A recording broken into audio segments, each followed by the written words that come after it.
Good morning, everybody. Thanks for joining us today on our May 5th, Cinco de Mayo regular meeting. Could we have the roll call? Present. Present. Present. Present. Sheriff, were you going to lead us in a prayer? Be my honor, sir. Great. And please remain standing after, and we'll do the pledge.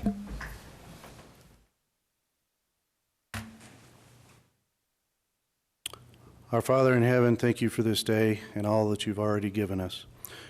Lord, we come before you and ask for guidance today.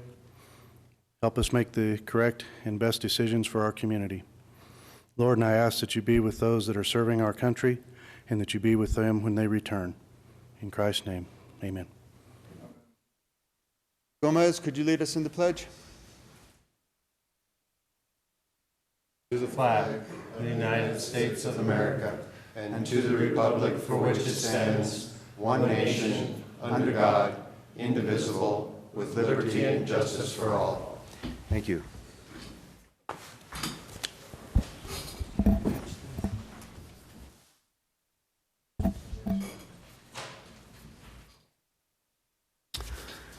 Commissioners, do we have any changes to make on the agenda? I know that we do have one. Brent informed me that 10C and D were switched around, so if we could include that in any motion to approve the agenda, that will be to switch 10C with 10D.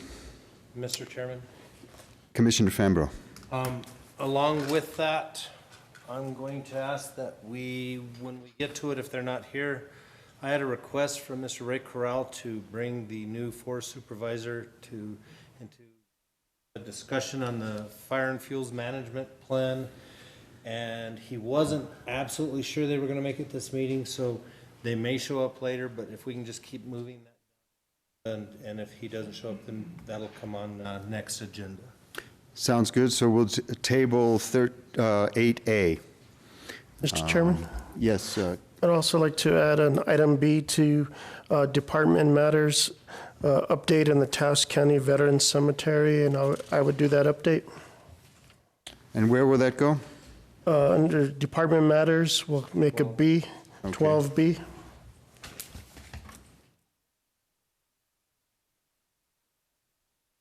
Thank you. If there are no other changes, can we get a motion? So moved, Mr. Chairman, with the changes that have been made today by the commission and staff. Second. Call for the vote? Yes. Yes. Yes. Yes. On to item 5, awards and recognition, a presentation of a community service award presented to Lucas Chavez Jr. by Commissioner Candyce O'Donnell. Mr. Chairman, Commissioners, may we go down to the front, please? Yes.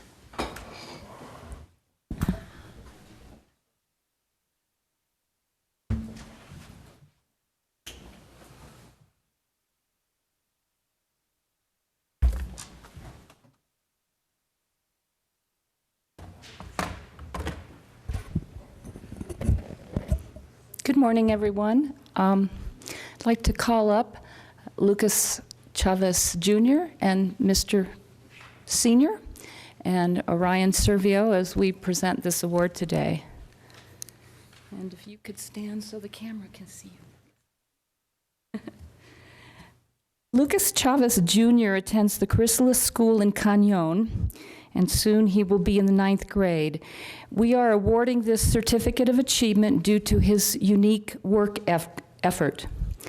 The ditch cleaners of the Acequia Madre del Norte del Cañon had to work extra hard this year. They were short-handed. From 8:30 till 6 p.m., 12 of us worked. We all stayed an extra couple hours digging tarillas.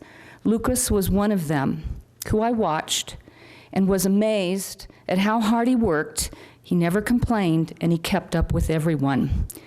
Lucas Chavez Jr. represents the future generation of young people who must step up to preserve the culture of the acequias, some 144 acequias in Taos County. Besides working at the Canyon Ditch, he has also assisted the Not Forgotten outreach with farming. With that being said, the Taos County Commission is proud to present this certificate as it reads, Community Service Award in recognition of excellence in community service by Lucas Chavez Jr. for his participation in cleaning the Acequia Madre Norte del Cañon on April 11th, 2015, presented this Cinco de Mayo, 2015.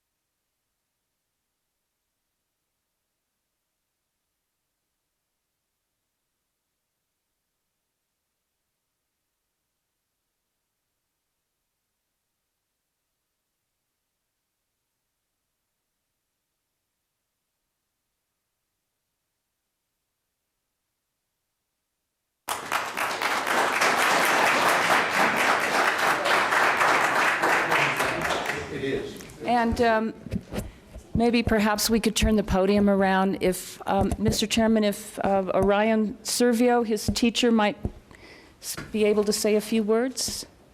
Certainly. All right, so let me turn this.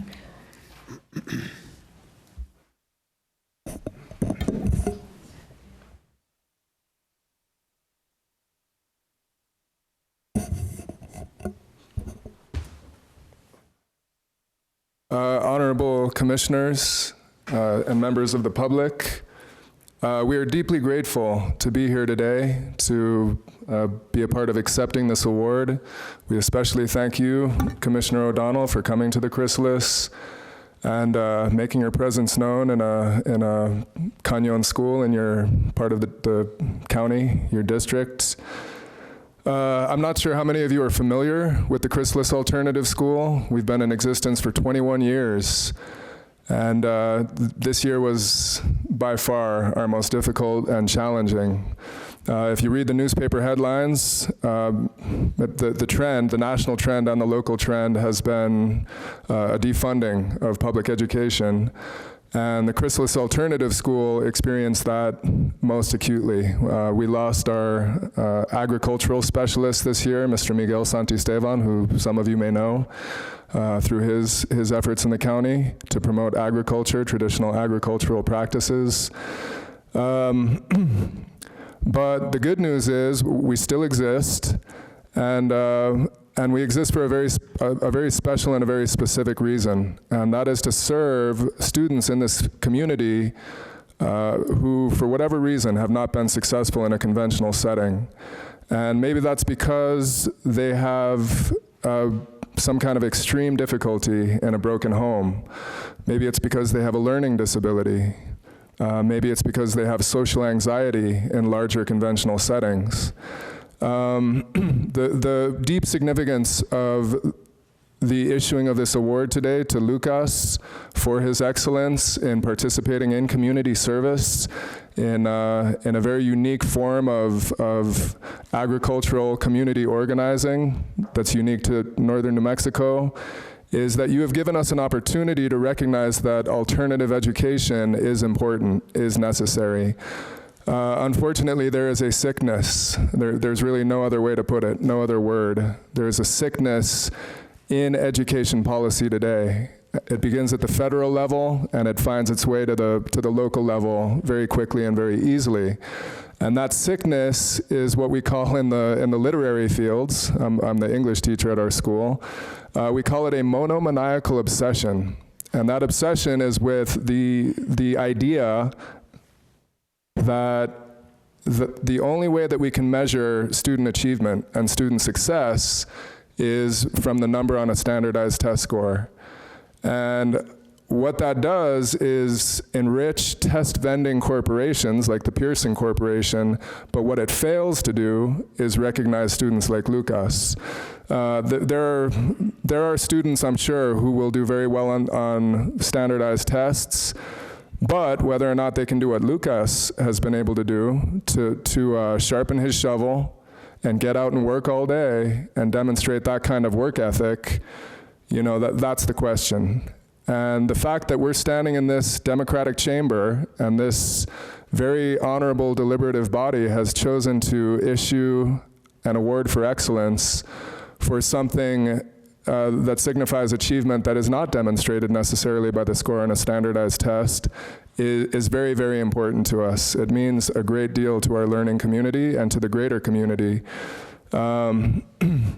because there's much more to student achievement. There's much more to student excellence than can be demonstrated by those scores and those scores alone.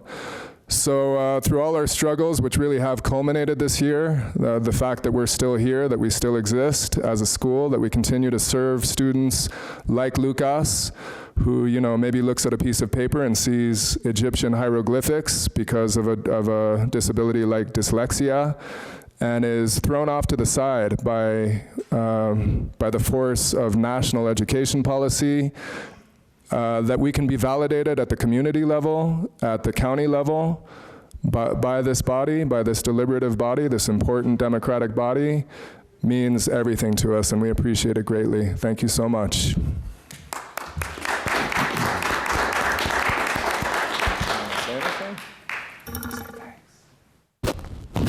Thank you, guys. Thank you. Thank you, Lucas. Mr. Chairman, really quick, I'm honored. What a blessing our community has, and to be able to recognize our young people. I want to thank Commissioner O'Donnell for doing that and for participating and bringing Lucas and his father and Mr. Servio over to be recognized today. I know that with that work ethic, you will be a great leader, Lucas, and God bless you, and thank you for doing what you do. Mr. Chairman, could we just move quickly through those slides? Is Anissa here? Or? Oh, you did? Oh, okay. All right. Very good. Thank you. All right. Well, thank you very much. Lucas, that work ethic will serve you well through your life and your community too. So thank you again. All right, on to the next item, which is citizens' concerns. Mr. Chairman. Yes, Commissioner Fambro. I've asked Mr. Bruce Gomez to come today and brief the commission regarding the Taos Marathon. All right. Bruce, please step up. Thank you for joining us. Good morning. Morning, everybody. Honorable commissioners, public over here.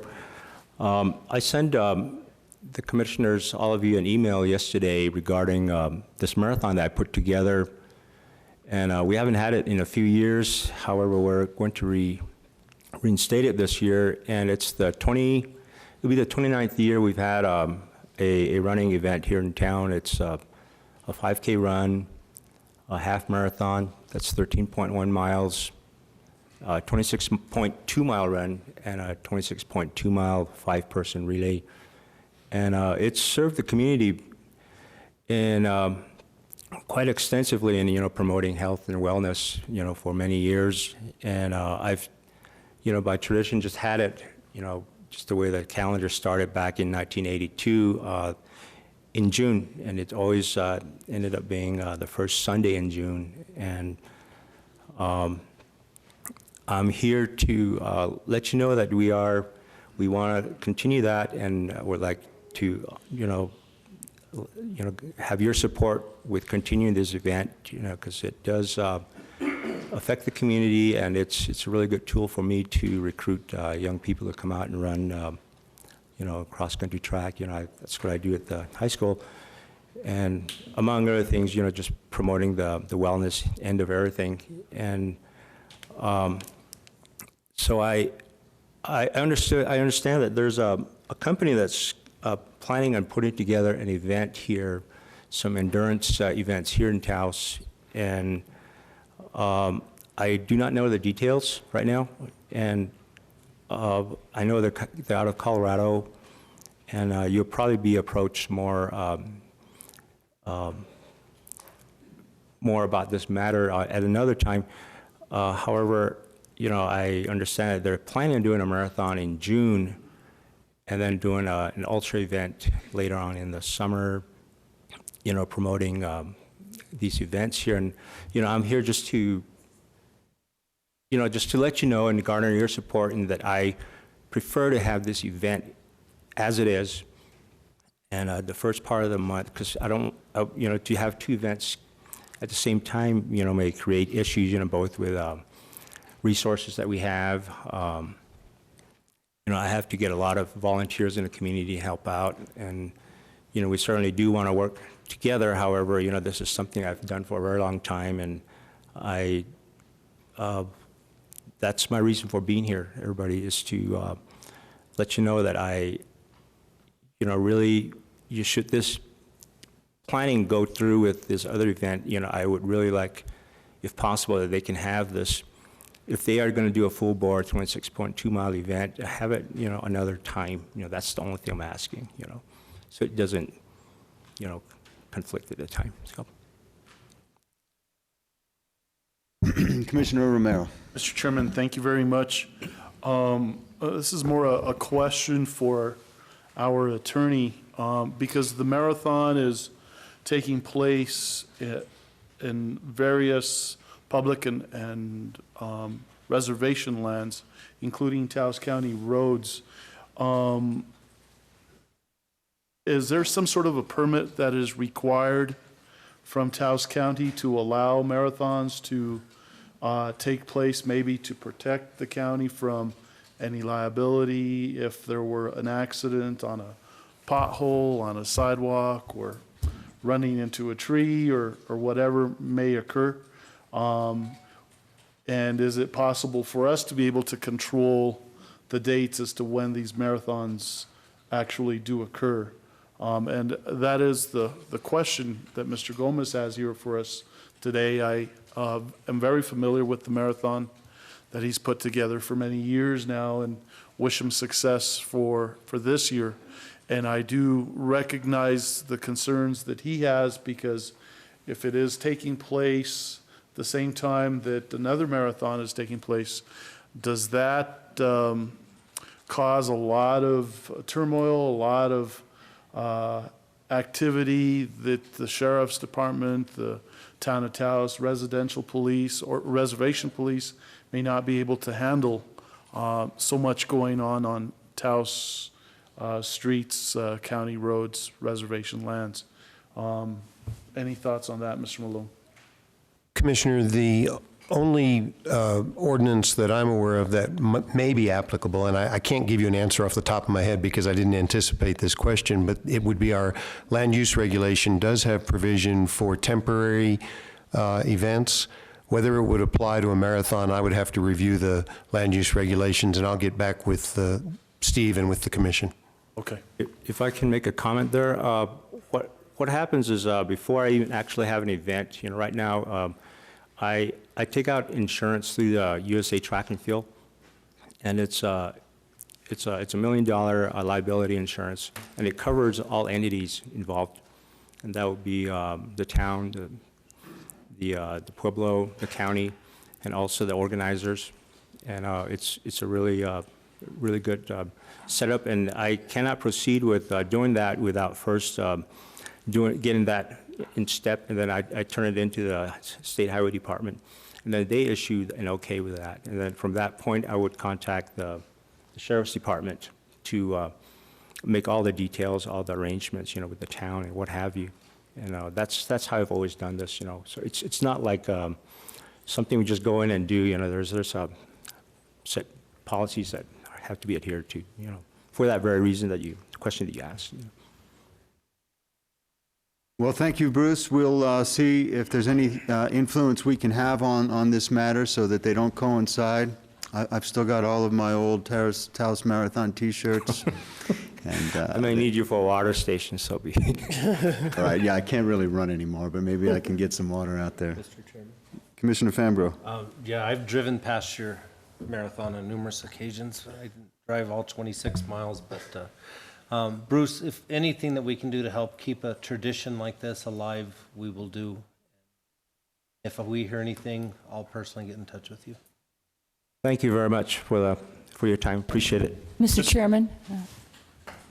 Chairman, Commissioners, would it be appropriate to write a letter? Mr. Gomez, don't leave, please. Would it be appropriate for the commission to write a letter asking this group to reconsider moving the date? And I'm just wondering if that's appropriate. If hear anything concrete, then we can address it. Thank you. I agree. Mr. Chairman, that was the question that I had. Okay, great. Thank you.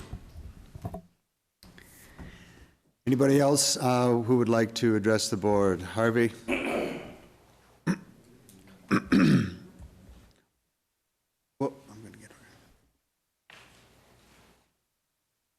Mr. Chairman, Commissioners, Mr. Armijo, Mr. Malone.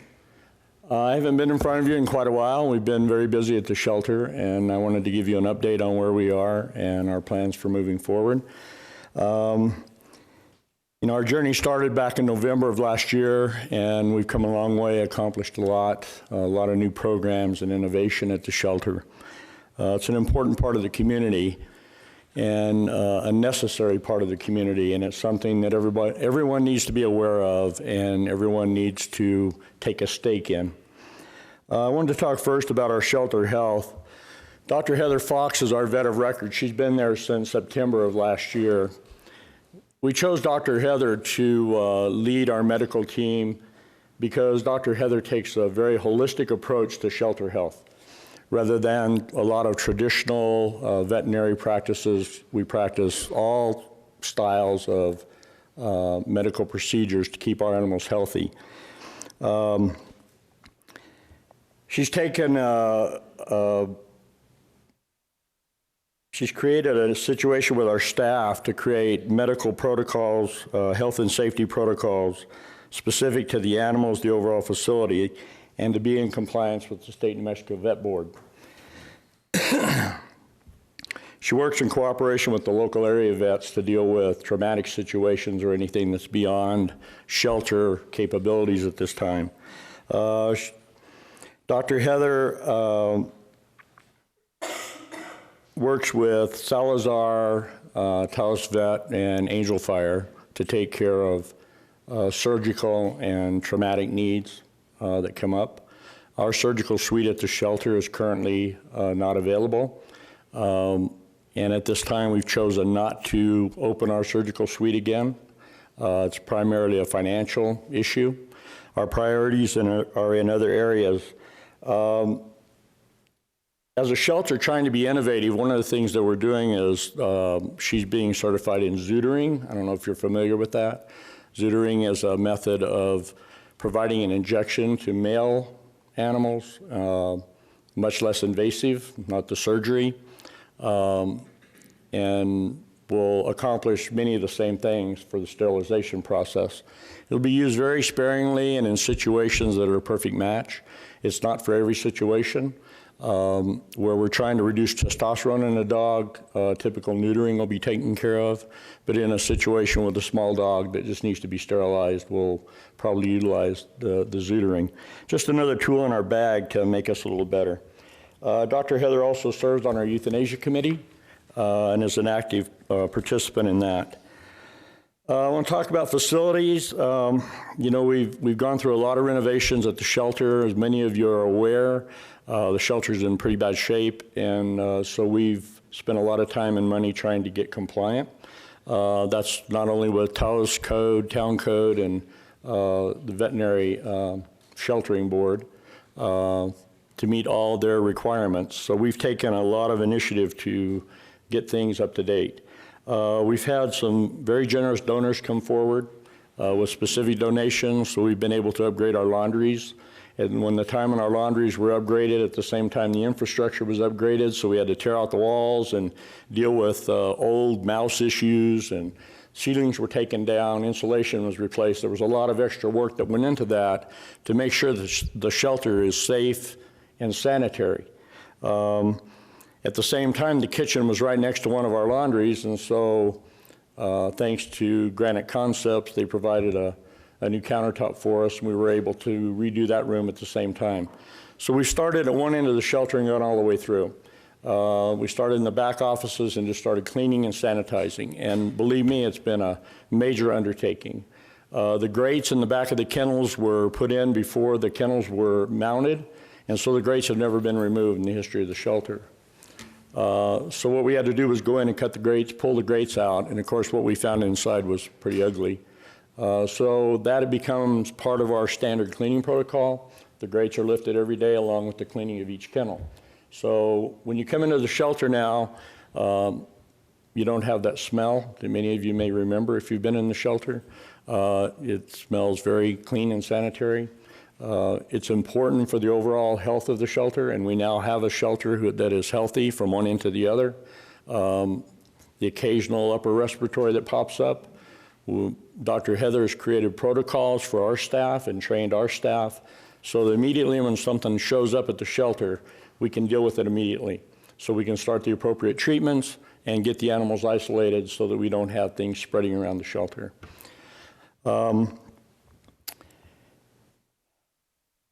Rooms 4 and our puppy room, which are really the last 2 rooms, they were added on parts of the building. And the inside of the building was done with pro panel.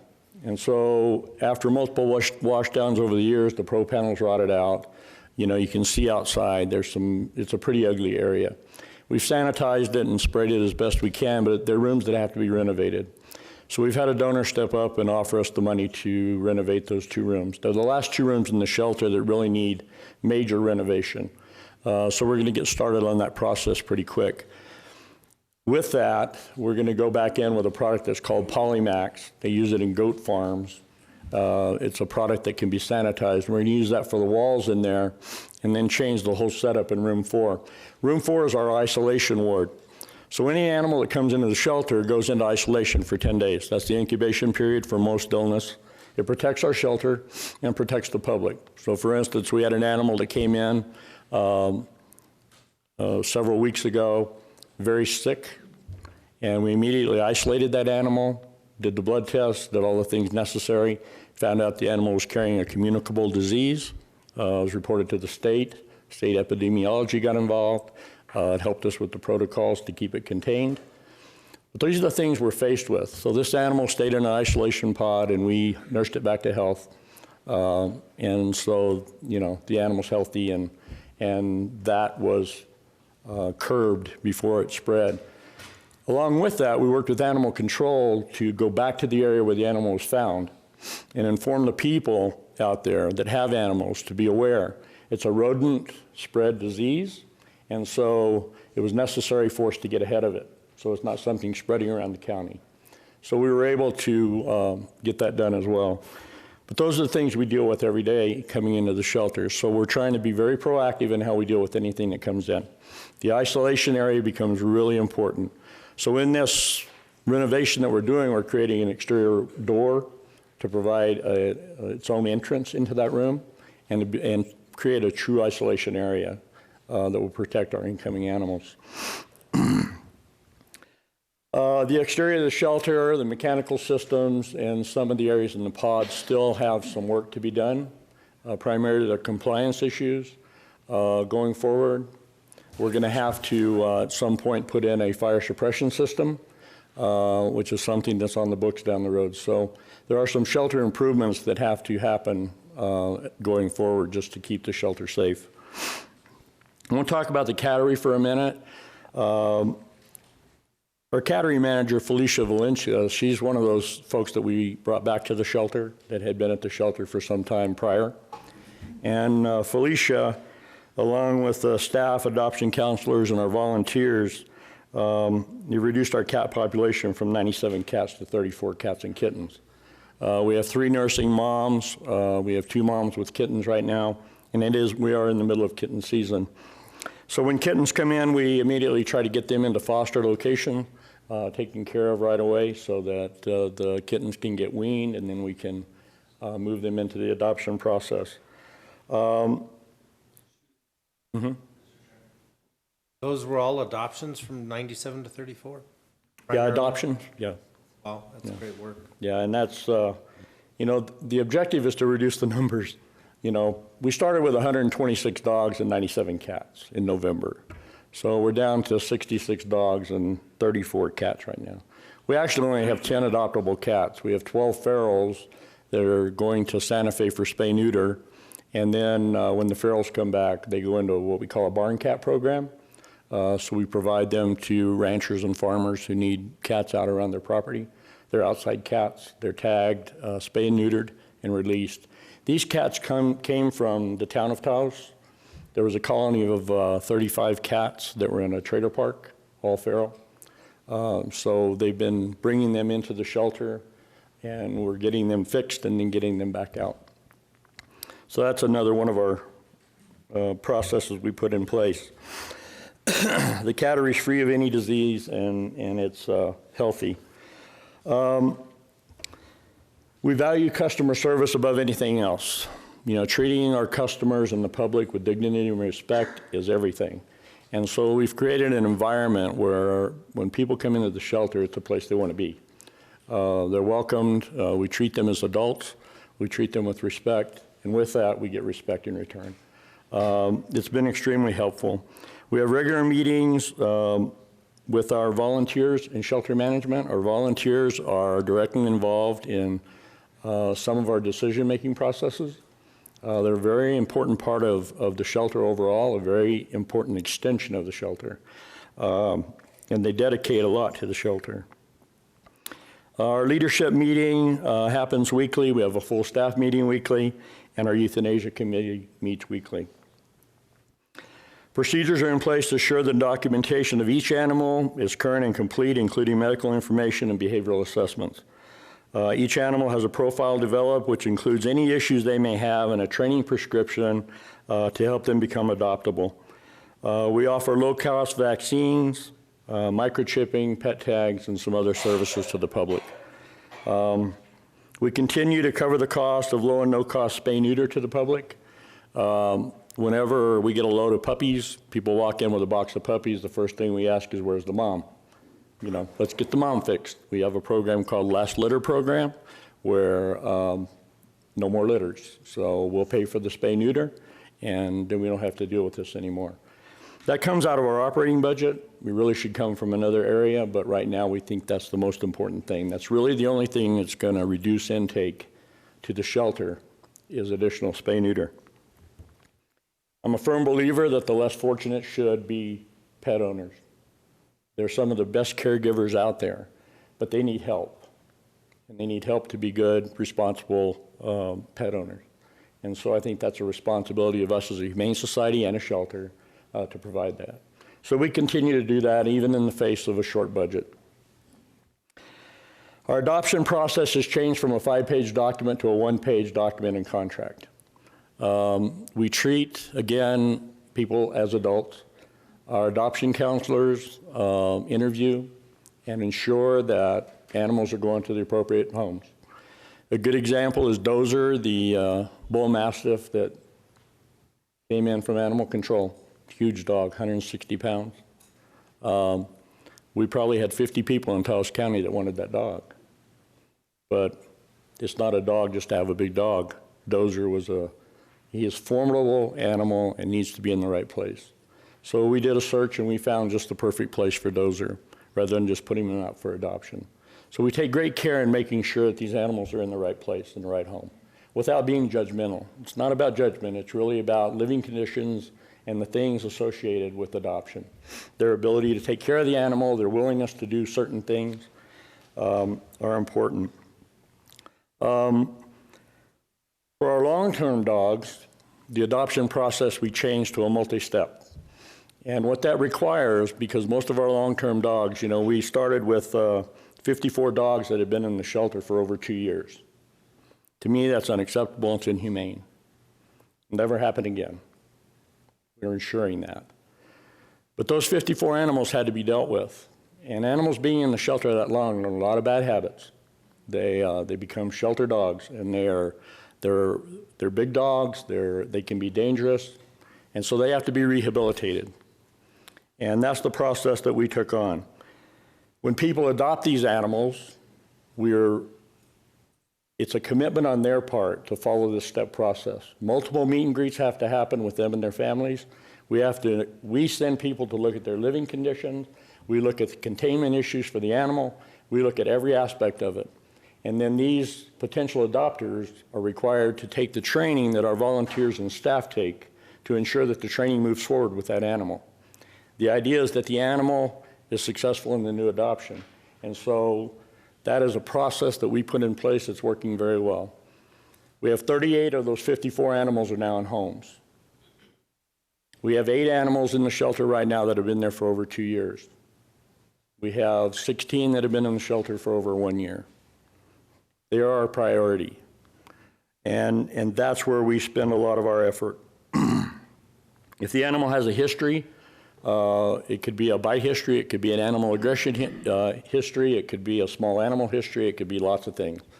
That's discussed in detail with the potential adopter. The potential adopter understands exactly what their responsibilities are. The animal isn't allowed to answer the door, for instance. You know, it's that kind of thing. And those protocols are in a contract for them, and they have to follow those. We also practice foster to adopt, and that creates some ire in some people, but for the majority of the public and for the shelter, it's a good thing. Animals are better off outside the shelter than within.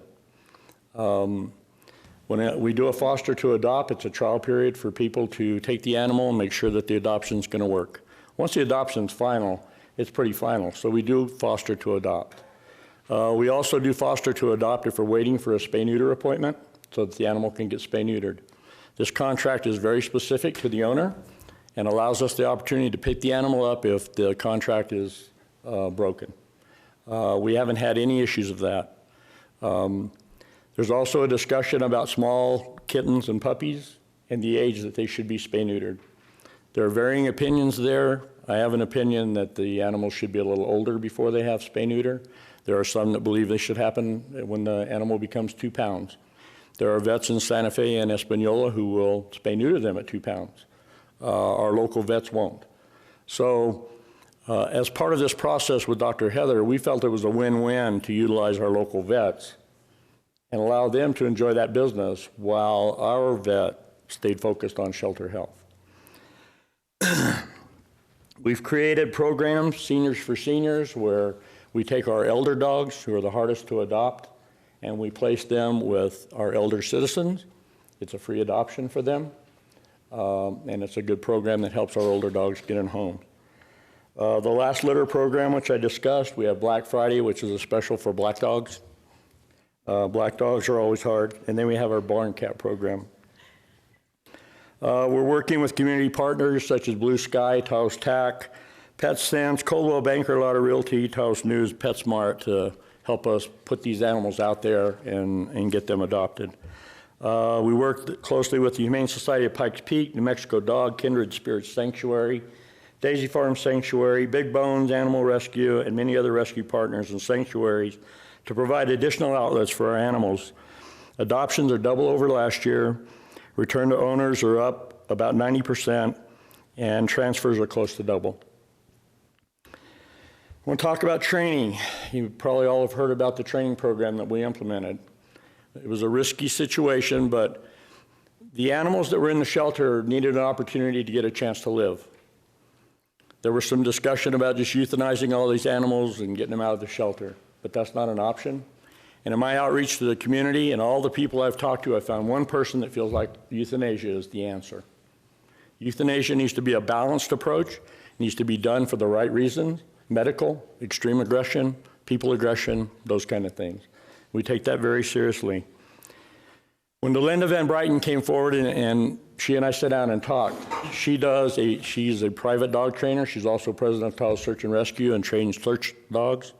And she developed a training program that we took and modified and implemented for the shelter environment. All of our staff are trained in 7 levels of training. Our volunteer advocates, we have 35 active volunteer advocates who are trained the same way. Every time we touch an animal in that shelter, there's a training aspect to it. From the time we open the kennel door till how we feed them, how we move them, everything that goes on is training. So now we have a house full of dogs that when you walk into the kennels, they all sit down. They, when they walk on a lead, they walk at heel. They're well-behaved and they're learning new behaviors. If they have aggressions, we develop specific training protocols to desensitize against those aggressions, and we've been extremely successful as the numbers show. Many shelters would have taken a different path. We feel like that this is a model that fits well with Taos. You know, we're an innovative, unique community, and we need to take a different approach to animal welfare. It's important that this model move forward because there are still a lot of shelters out there who practice mass euthanasia rather than trying to get these animals in a home. We feel like our model is a model that will gain national attention at some point, and if we continue to move forward with it, it's something that we can't find any other shelters in the country other than one in Florida that we're investigating right now that's had the same success that we have utilizing these techniques.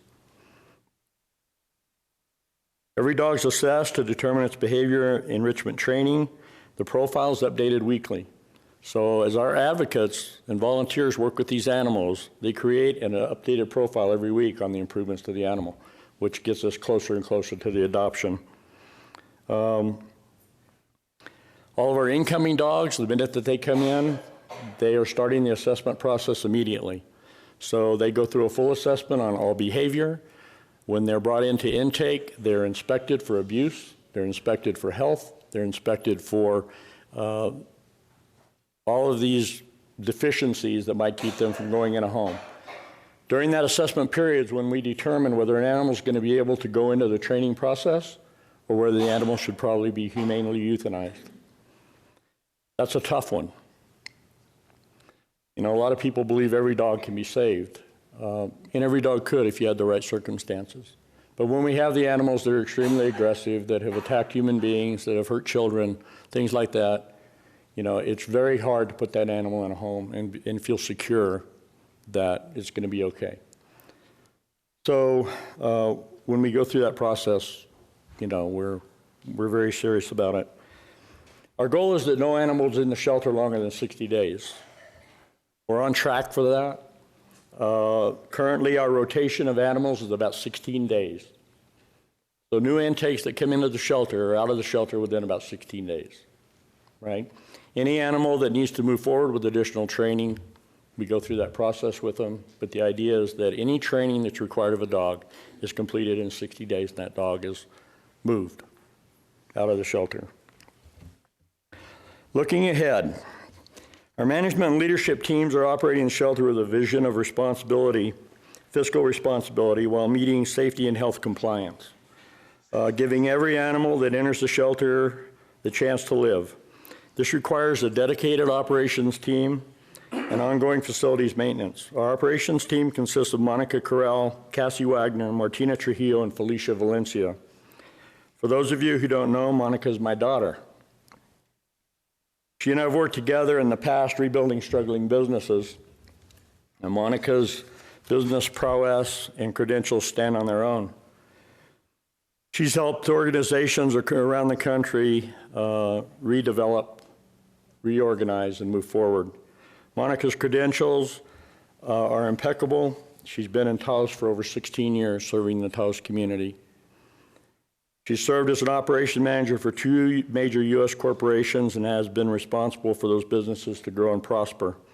She's lived here with her family, actively involved. She's the president of Taos Swim, and if any of you are familiar with Taos Swim, she helped that organization come out of chaos and financial insecurity to putting money in the bank.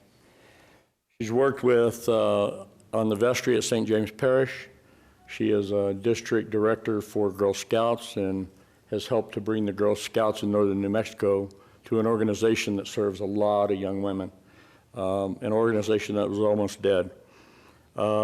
She's helped out at High Altitude Athletics and is actively involved with many other nonprofit activities that serve the less fortunate in Taos County.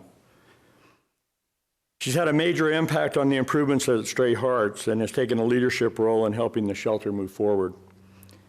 She accepted the challenge while being aware of the potential for negativity, because the first thing that happens when Monica came on board was nepotism, nepotism, nepotism. Well, I don't practice nepotism, and as Monica will tell you, it's not a pleasant thing to work for me. Like those of you who have coached your kids in sports, they always get it worse than anybody else. And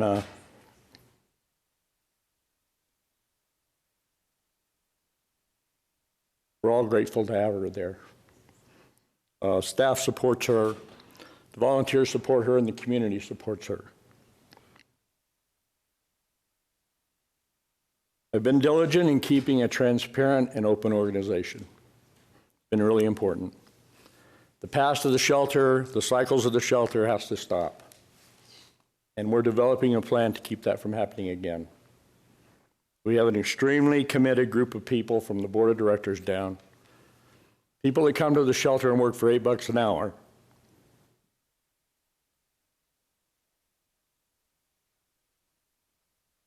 Excuse me. To take care of animals are saints. They come there to be with animals, not for a job. The shelter needs to be a place where these people can have a career, where they can make a living wage, have some benefits. That's our vision for the shelter. The cost of this operating model that we're dealing with right now is expensive. Providing the training and getting our long-term residents out of the shelter is most important. It costs us about $17 a day to take care of an animal. Typical shelters run about $26 a day. So we're running very lean at the shelter right now. We've already cut almost 260 man-hours from the biweekly payroll in the last 2 months. What happens with this curve is as our long-term residents leave the shelter, the cost curve and the model drop dramatically. So where it's up here, it starts exponentially dropping lower.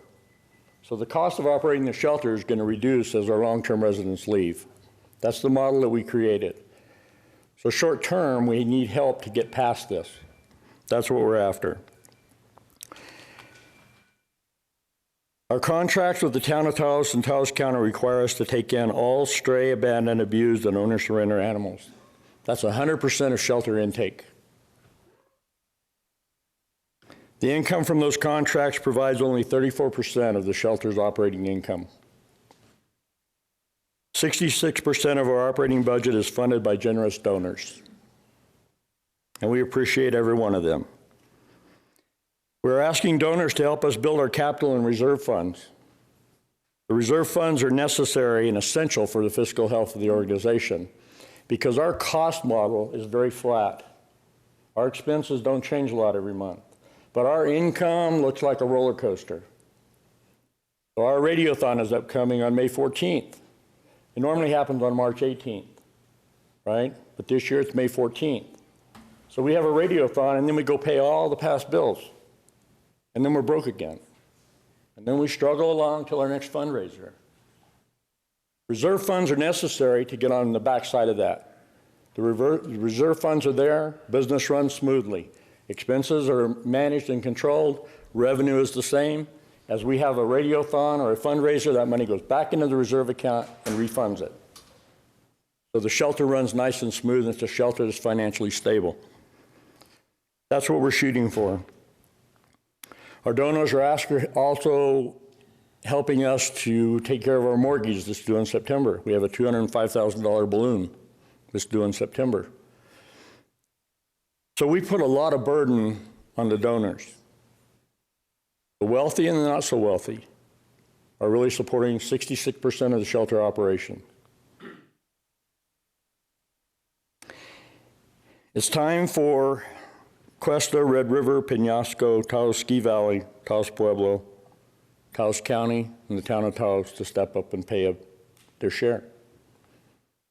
When you have 100% of the intake and you're paying 34% of the operating expenses, we will never get to the fiscal responsibility that we need as a shelter. We have to take care of some capital needs on that facility. That's what our donor money needs to go for, not for operating the shelter. It's really important that we address the social issues surrounding animal welfare. Without improvement in dealing with the social aspect, intake to the shelter will never get any better. And that's the key. The idea is to make a shelter obsolete. That's what we want to do. And to get there, we have to have more responsible pet ownership. We talk about the new ordinance that we've been working on for about 6 months, and a lot of work's been put in, and I commend Chairman Blankenhorn for driving that forward. A lot of people worked to redevelop an ordinance, and in that ordinance, the original part of that, one thing we looked at was how do you fund animal welfare, because it's not just the shelter. It's also animal welfare officers. It's also outreach. All the things that are associated with animal welfare that will help us resolve the problem once and for all.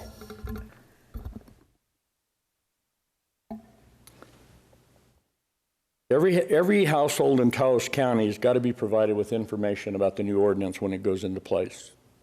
There needs to be a funded outreach associated with that. Every citizen needs to know, they need to be handed something that says, these are your responsibilities under the new ordinance. Licensing, microchipping, responsibility for spay-neuter. And then we also need to identify what we consider compassionate care. Very simple. But it needs to go to every citizen in Taos County. It needs to be part of that approach. And you, as elected officials, need to get in front of this. We need you out there telling the story, helping your constituents understand and helping them become accountable. If we don't do this, then we have the same situation. We have another ordinance with a lot of stuff in it, and we have 2 animal control guys running around trying to cover all of the county and take care of hit and miss issues. We have to address issues like the puppy that was tied to a car up in Penasco so it could go to the bathroom, and they forgot it was tied to the car and went out to go to the doctor. They dragged the puppy 2 miles up the road to the clinic before somebody got him stopped. That puppy came to the shelter. A concerned citizen picked the puppy up and drove it down to Stray Hearts. We took the puppy, we paid the vet bill, right? And thank God for Dr. Kim Sides at Salazar, because they took the puppy over. We relinquished the puppy to them, and they're going to take care of long-term care for that puppy. My issue is that the owner, the people who did this, have history. They've had animals confiscated before. These are the issues we have to resolve. As part of the ordinance, it needs to be, we need to be specific about, your animals get taken away, you don't get any more. If you don't show responsible ownership, then don't have any more animals. But we see a really severe cycle of this. We've had 7 dogs come into the shelter this year that have been shot. We had 1 that came in with arrows in it. And these are Mr. Fluffy dogs. They're not the big pit bulls and Rottweilers and the ones that everybody's scared of. These are just little dogs running around trying to kill some rabbits to live because they're not being fed. They're skin and bones, and it's a mess. But 99 out of 100 animals that come into the shelter, they come with an issue. Health, injured, fending for themselves, angry, whatever it may be. We have to get in front of that issue. As this model moves forward, the only way it's going to be successful for Taos County and for Taos County, the town of Taos and our surrounding communities, is for all of us to get ahead of it. And what I would ask from the county commission is that we take the opportunity to sit down at some point, because we have to get creative about how we fund this going forward. We're not talking about a lot of money here. But when you start taking money out of general funds for animal welfare, it raises the ire of other people who need money. But it's a social issue no different than the homeless, domestic violence, all elders, all the things that we deal with as a society. It is a societal issue, and we have to deal with it. So I would suggest, and I would like to see us get together and put together just a short meeting where we can sit down and get creative about how we fund animal welfare. That's all we ask, is the opportunity to get together and come together as a group and find out the best way to make this work. Because we need the shelter, and we've got to make something happen with it. And you guys need to lead the charge. I appreciate you all so much because, you know, the county commission has been receptive and helpful, responsive to the shelter and the changes we're trying to make, and we're always grateful for that. It's now time for us to get together and do a little more. The radiothon is May 14th. Several of you are going to be on the radio. I haven't heard back from Commissioner Romero or Gallegos. If you guys would like to come and talk about animal welfare on the radio, we would love to have you that day. We'll make arrangements for it. So if you could let me know. You know, your constituents out there in our community, when they hear your voices and hear you talking about the needs, they pay attention. So it's important that we get your help to do that. Any questions?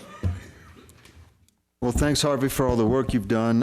Thank you for the presentation. In the future, we need to make these presentations part of the agenda. It was supposed to be on the agenda. Oh, okay. I just well, didn't make it for some reason. All right. Well, I promise next time it will.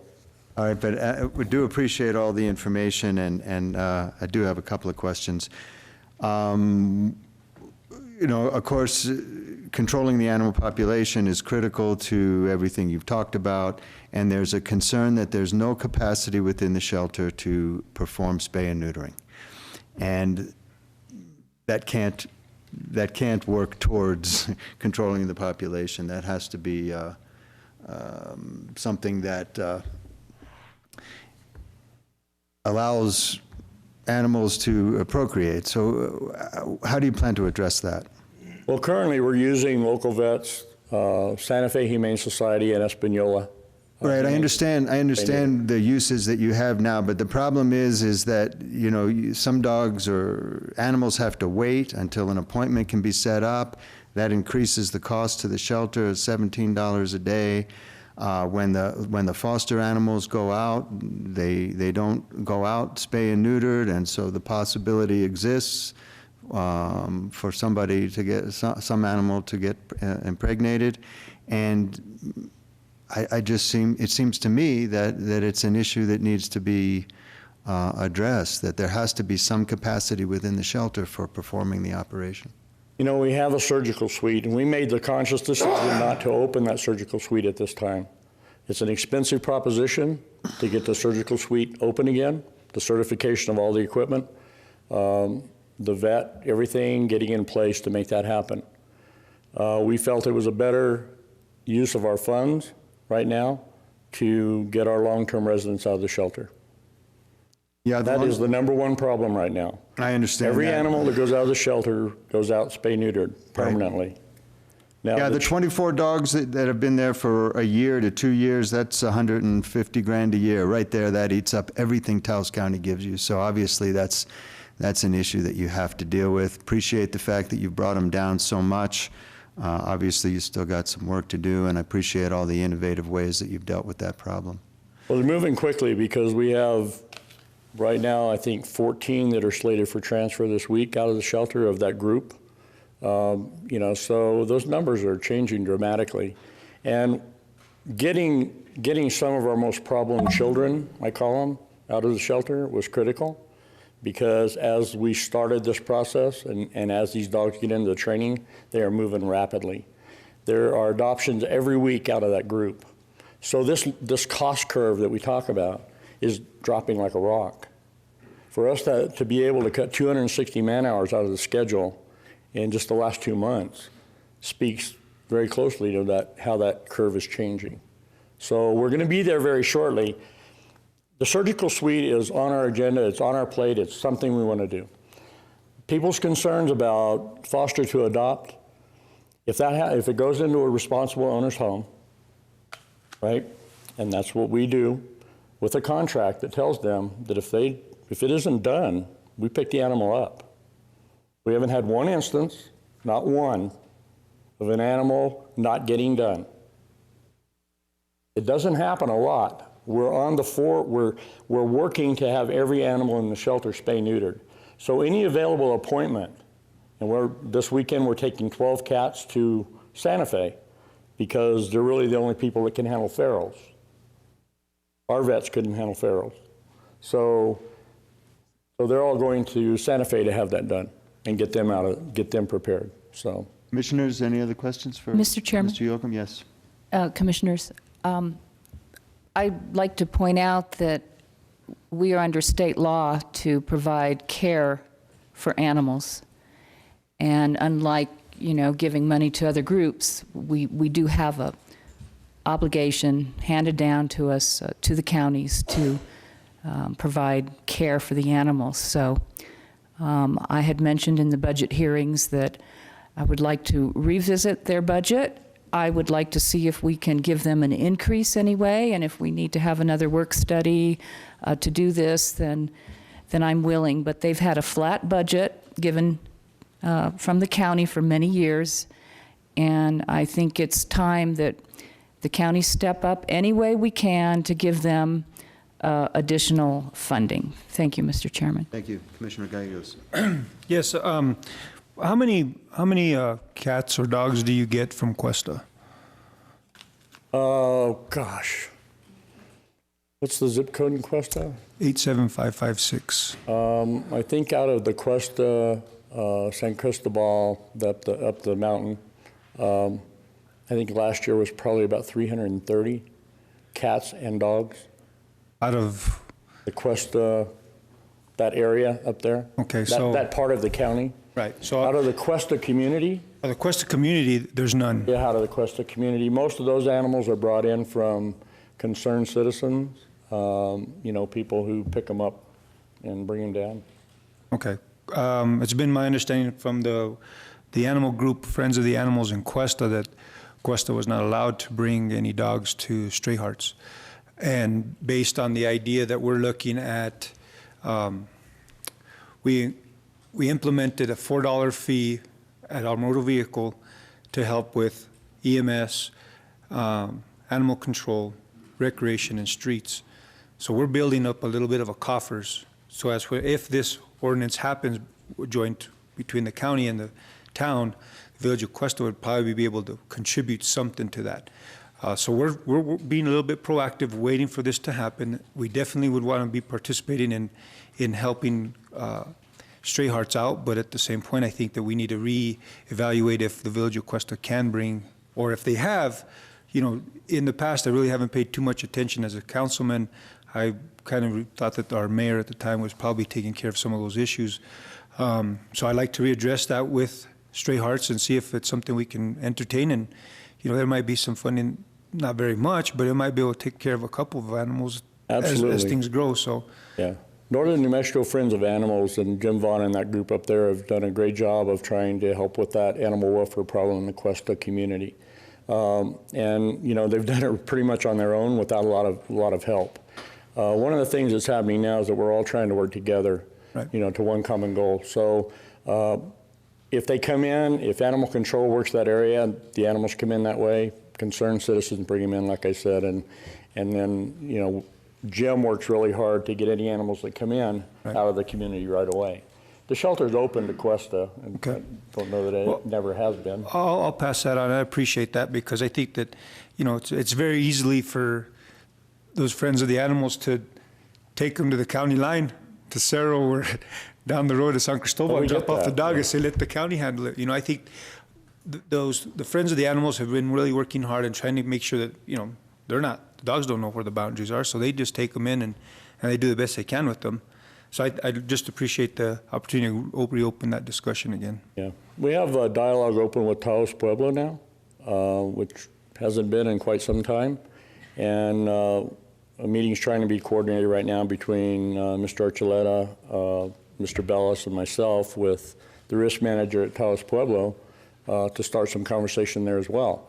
Because a lot of our intake comes off the Pueblo. What it does, it comes in, it flows over into the county and then comes to us. So. Well, Commissioners, if there's no other questions at this time, there's clearly some issues that remain on the table. We're going to have to take this up at another meeting as an agenda item, either a regular meeting or a work study. Yeah, I'd like to see a work study so we can get creative, because I don't want to take away from the other parts of the social aspect that need help. We've got to get creative about how we do this, and I think there are ways to do that, and I have some ideas for that. So thank you so much. Sounds good. And I apologize to all of you for the time. Thank you. Thank you, Harvey. There will be a work study sometime in June on the ordinance, and we can combine that with shelter issues. So thank you. Any other citizens who would like to address Ms. Gallegos? Oh, I'm sorry. There's several, so. Morning, Commissioners. I'll make this quick because I see that you have a group of seniors here that are waiting to demonstrate their fitness program. Okay, my name is Stella Gallegos, and I'm a head volunteer for the ECHO program up in the Arroz Seco site, the food distribution. And I've been doing this for 4 years, and we have an average of 72 seniors that benefit from the program. From Des Montes, from Arroz Seco, Des Montes, Valdez, Las Colonias.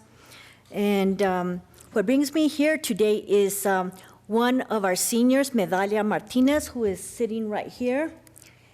And Medalia gave me a call on Friday night and asked me, Stella, how do we get the blue bus, the RTD here, for everyone under 60 years old? She says, I benefit very well from the Ancianos program with their transportation. I get transportation for my appointments and for whatever I need, shopping, and they're always there for me. But I want the blue bus to help everyone under 60. So I told her, well, I can help you, Medalia, but we'll have to go before the commissioners.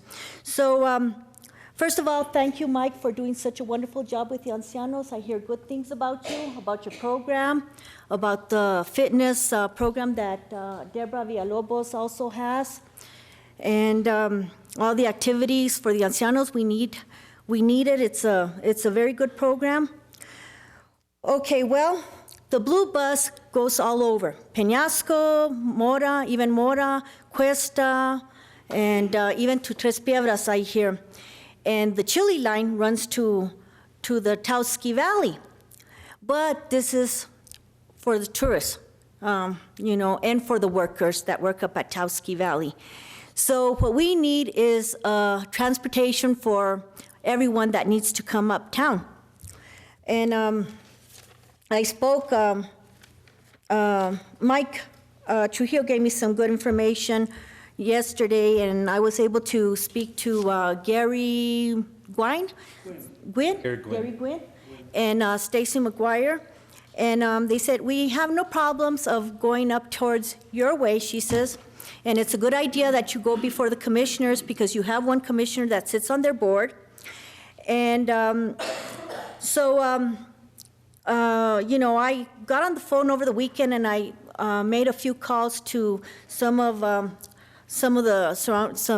our people from our surrounding communities, and I spoke to one gentleman that lives up in Gaina, and he says, Stella, he says, when I'm not on my bike, he says, I'm walking every day early in the morning. You see people walking up the hill of Valdez and late at night coming down. He says, I sure could use that transportation myself, he says.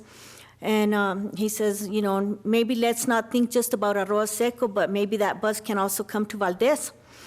And another person that I spoke to was a young gentleman that's attending UNM-Taos, and he walks on a daily basis.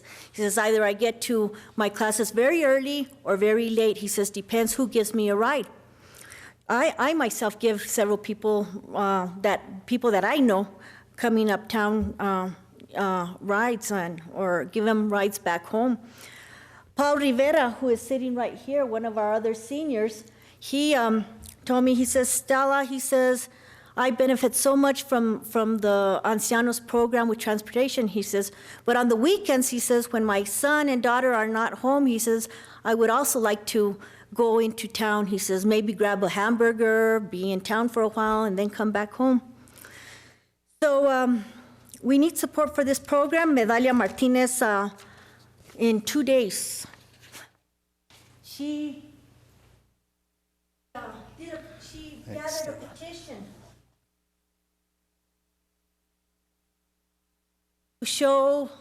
to show you, you know, the need that we have for this, for the RTD. So with that, you know, I hope, you know, we can get some support, and Commissioner Fambro, I know you sit on that board, so I hope that you can support us in getting that transportation to our area. And, you know, with that, I conclude. Stacy McGuire has already reached out, and she's setting up a meeting with myself, her, and Stella on this. The RTD is very responsive to Taos County needs because of the projected ridership. Taos County is second to none of the 3 counties that use this. And they recently had a meeting here in Taos County to find out needs, and they're very responsive. Like you said on the Chili line, they've also made a proposal to the town of Taos of taking over the Chili line, and the council will vote on that at the May 22nd meeting. With that, Stella, what I'm hoping is if that does happen, then the Chili line service can kind of expand, because there's also a request that I'm following up for Taos Pueblo to have one more stop there. They've always been very responsive to our needs, and I think if me and you work with them, Stella, we're going to get this done. On another note, Mike's department was given 2 buses. Myself and Mayor Baroni made a proposal to the RTD, the rest of the board, and Taos County received 2 buses, and they were finally picked up this past Friday. What Mike's plans with those, my understanding was for Ancianos to help in the situation that you've talked about here today. So as soon as we get them painted, because as everybody knows them as the blue bus, they have that trademarked, and we can't use them until Mike gets the changes made. They're handicap ready. One's even got a bike rack still on it. They've all got brand new tires. Yeah, they got a lot of miles, but you know, to us, there's something special. And Mike's gonna put them to good use. As soon as Stacy sets that meeting with me and you and her, we'll get this going, Stella, and That's very respectful. You know, the first month, the TP route was in existence last month, and they had 54 riders. It's amazing. First time out of the gate, 54 riders. We know we can show them the same numbers from your area. And you know, Taos Ski Valley actually paid for that service for those people to go up and everything like that. And so that took a little bit of the hit off of them. But I know Stacy, she's very aggressive in what she does for the RTD. And a good thing for us is she's a Taos County resident. And so she feel real good about it, Stella. I really do. Well, I feel positive also. Thank you, Jim. I just like to say that Mike explained to me that anyone can use the blue bus through Ancianos as long as they're 60 and over. They just have to come and register through the Ancianos. So I know a lot of people that are 60 years that are walking, and I met up to a few of them, and I told them, you know, that they could also get this transportation, and they said, 60, I'm considered a senior. Well, I'm 54, but after chasing my dog over a fence last night, I feel like I'm over 60. But also, as a point of reference to that one young person, they already go to Clower campus and the Taos campus for UNM. So those services are available. Hopefully we can get him the link between where he needs to go on those, and that'll make things a lot better for his educational experience. And that would be great, because this individual is a neighbor of mine up in El Salto, so it would be good. He's more than, you know, let's bring him to that meeting with Stacy. That way she sees the need for the link, that we've already got that service going to. Sounds I love being on that board. Stella, I can't tell you the good experiences I've had with them. It's a really fine service, and I hope we can expand it to our needs. Chairman, excuse me, members of the commission, again, I think it's admirable that they're expanding services to those areas. We'll do what we can on our end through the Taos Senior Ancianos program. We are getting quotes now to get those buses painted. We were able to pick them up Friday. Melissa is working on the paperwork to get the license plates back so we can make it legal, but we are looking for quotes to get them painted as we speak now, so. Mr. Chairman, Commissioners, I do appreciate Commissioner Fambro's efforts on the blue bus, and him and the mayor. This is a very nice newsletter, Commissioner Fambro. I'm a little disappointed, though, I don't see your picture in here. You get to see enough of me. Thank you. Thank you, Stella, for addressing this problem, and We'll keep in touch. thank you, Commissioner Fambro, also, very much. Ma'am?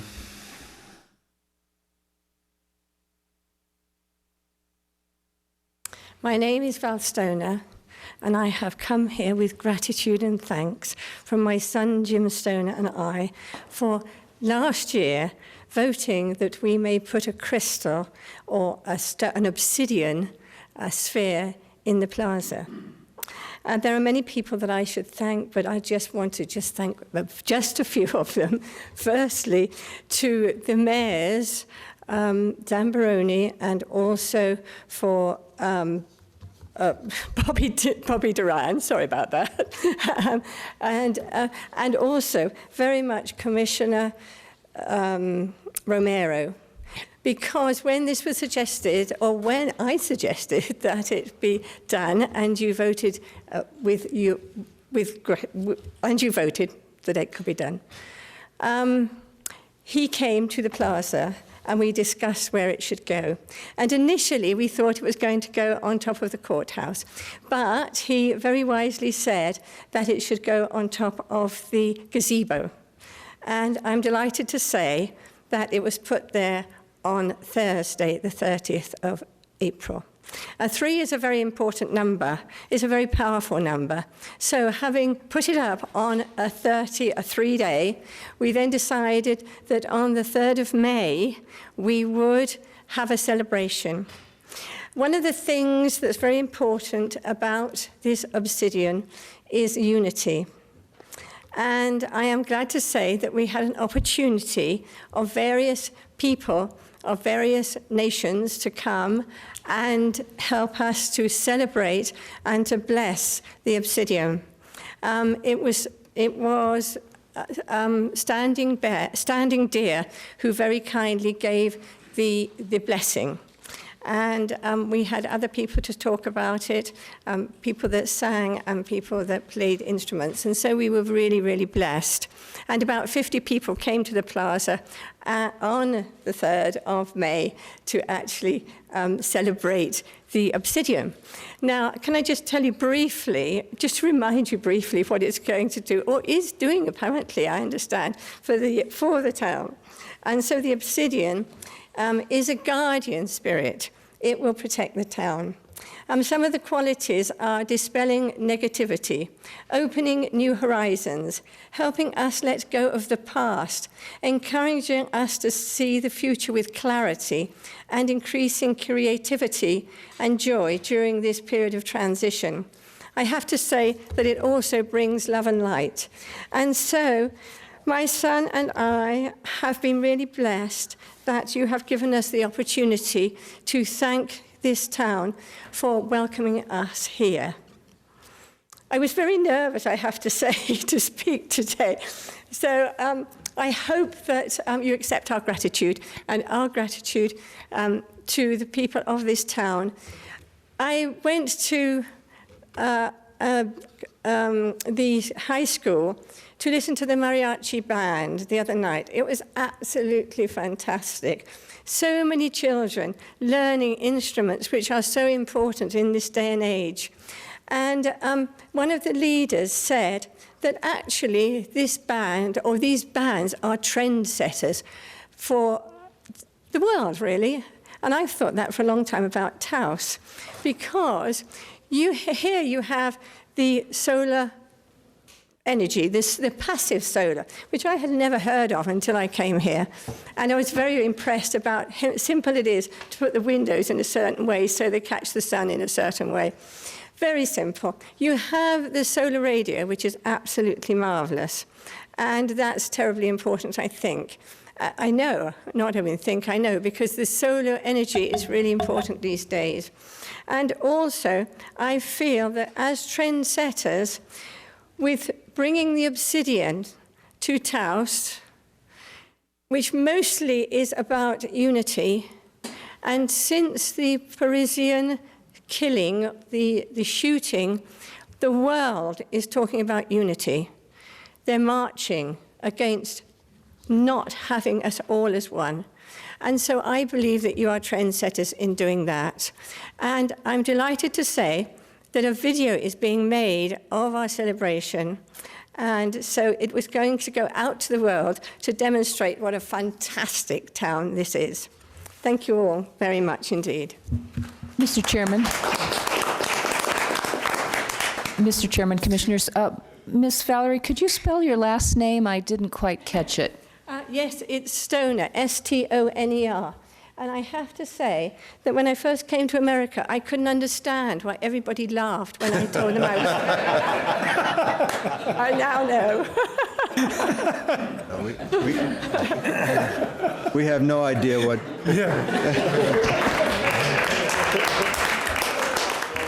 We have no idea what stoners are here in Taos. Thank you very much for joining our community and helping us to enhance it with the obsidian. And thank you, Commissioner Romero, for helping out also. Way to go. We need a bigger crystal, though. Yeah. Yeah, we can take all the unity we can get. Neil.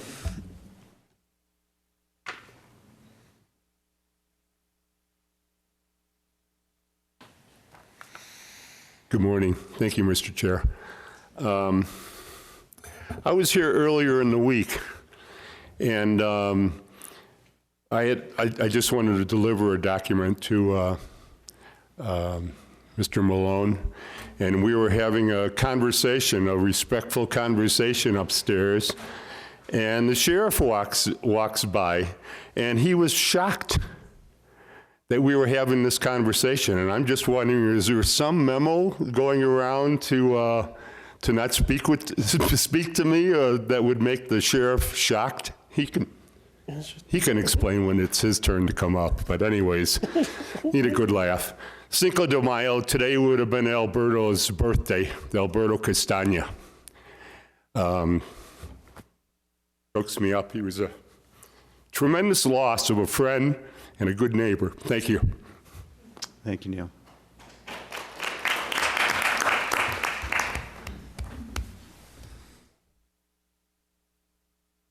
Is there anybody else who would like to address the board? Mr. Hall. Also our manager's birthday. Is it? Right. Happy birthday, Steve, wherever you are. If you're watching, happy birthday. Yeah, and get a life if you're watching. Buenos dias, Stevens Hall. At the conclusion of the last meeting, after Mr. Malone had made his presentation, I came up to speak, and Mr. Blankenhorn said, quote, "Mr. Hall, we're kind of on a little bit of a deadline here. Will you make it quick, please?" End quote. I asked to be placed on today's agenda to voice questions and concerns regarding the performance by Taos Health Systems Incorporated of their, quote, represented and covenanted, end quote, lease agreements, and questions and concerns regarding this and previous commission's lack of financial and management oversight of Taos Health Systems Incorporated on behalf of this community and its residents. I wasn't granted that privilege of presentation, and I wonder how many times in the past 2.5 years that privilege has been denied to others. As I've said before, Mr. Blankenhorn, I won't be deterred.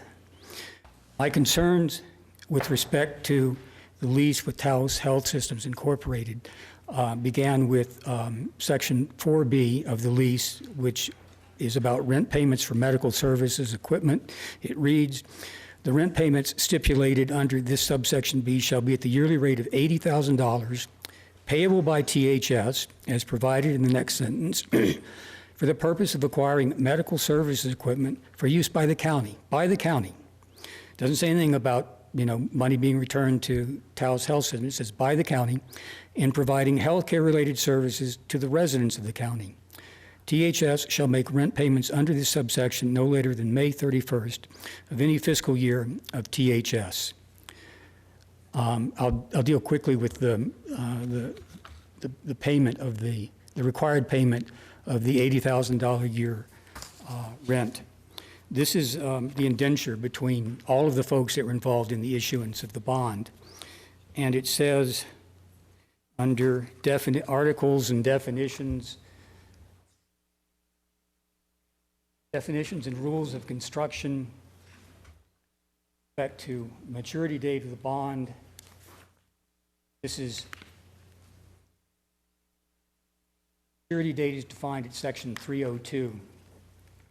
Section 302 says, bond will mature on the 7th anniversary of the issue date, or if the issue date is December 29, 30, or 31, 2001, then on December 28, 2008. In other words, December 28, 2008, absent some sort of calamity, is the fixed date of maturity of the bond.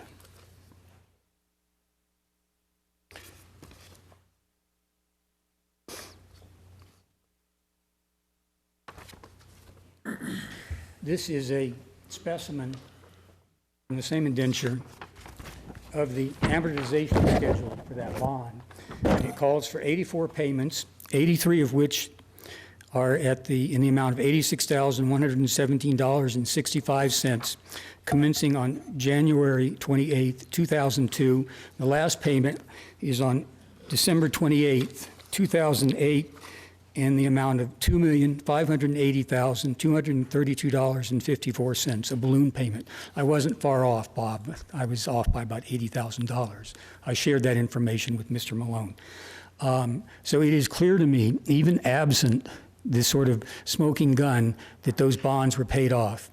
I spoke yesterday to an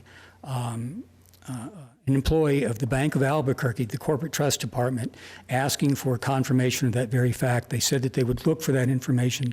I spoke to Leandro today. He said he hasn't had time. He asked me if the man's name was Donald Finn. I can't remember his last name, and I said yes. So we both know the same person, and hopefully I'll have that information for you and can share it with Leandro.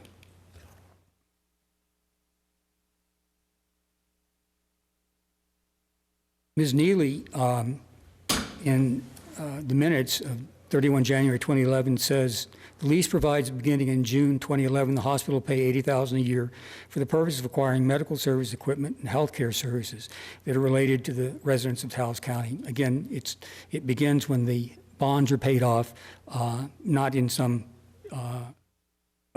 other time. She goes on to say the lease with the county dated back in 2001 provides that once, this is February 8th, provides that once certain bonds are paid off the hospital, they currently are, she's referring to the bonds being paid off in February, the fact that the bonds are paid off, that the hospital will begin paying $80,000 a year to the county for the purchase of medical equipment for the Taos County Taos County residents, and that scheduled payment is scheduled to begin during the 2011 fiscal year. Again, it began on December 28, 2008. Stevens, I know your point. We understand your point. Your point is that once the bond was paid off, that the $80,000 payments should have been paid up until the point that the 10-year payment was made, right? That's what you're concerned about, that gap. And now I'll go on to the larger point about the 10-year prepayment, the fact that I still disagree with Mr. Malone's, with all respect, Mr. Malone's understanding of that reading. Well, we've dealt with this issue extensively. We understand that you're concerned about those few years of gap. We are not concerned about it because it is not money that would go into the general fund. It is just money that would be spent on medical equipment that the hospital is already spending. And so it makes no difference to either institution, and we are satisfied with our attorney's in-depth research into this issue of the 10-year payment. And I know that you think that in addition to the 10-year payment, there should be another $80,000 every year. We disagree. And so you're just going to have to accept the fact that we disagree with your interpretation and leave it at that, or... And you should listen to me, Mr. Blankenhorn. Yeah. Mr. Malone said that the understanding was that if the monies belonged to the county, that they could use that money. And it's not that simple. It's not a simple question of whether the monies belong to them. I don't dispute the fact that the monies were owed to the county. It's the nature of the money that is being given. And CMS and the Code of Federal Regulations and the agreement that has to be signed every quarter now by Taos Health Systems with respect to how that money is acquired and used, it's not as simple as saying, gee, it's our money so we can do what we want with it. And that's what I'm going to get to, Mr. Blankenhorn, if you will give me the opportunity.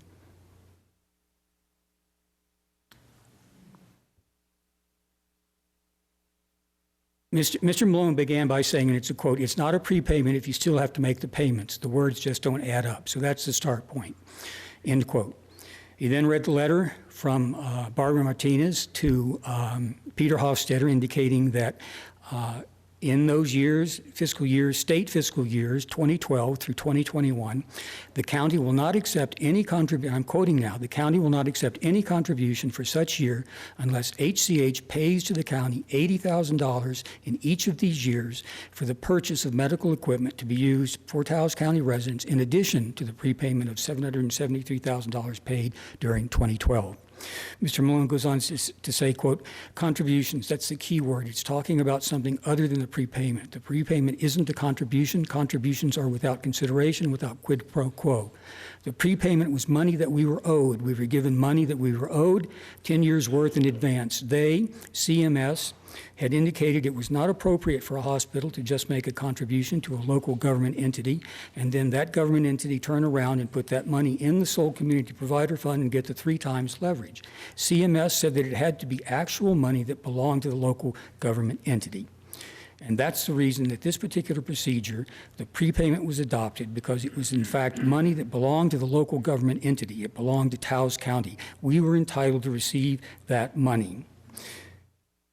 Goes on to say, quote, "It was merely a statement to Holy Cross Hospital saying that if there's a change with regard to whether these contributions can be made, then we're not going to accept any contributions from you unless you also pay us $80,000 in the year of the contribution for the purchase of medical equipment." Now, if my statement doesn't make sense, how can it be that you, a commission, this community, is not going to accept an $80,000 a year, is not going to accept the contribution unless you also pay us $80,000 a year? Does that really make sense?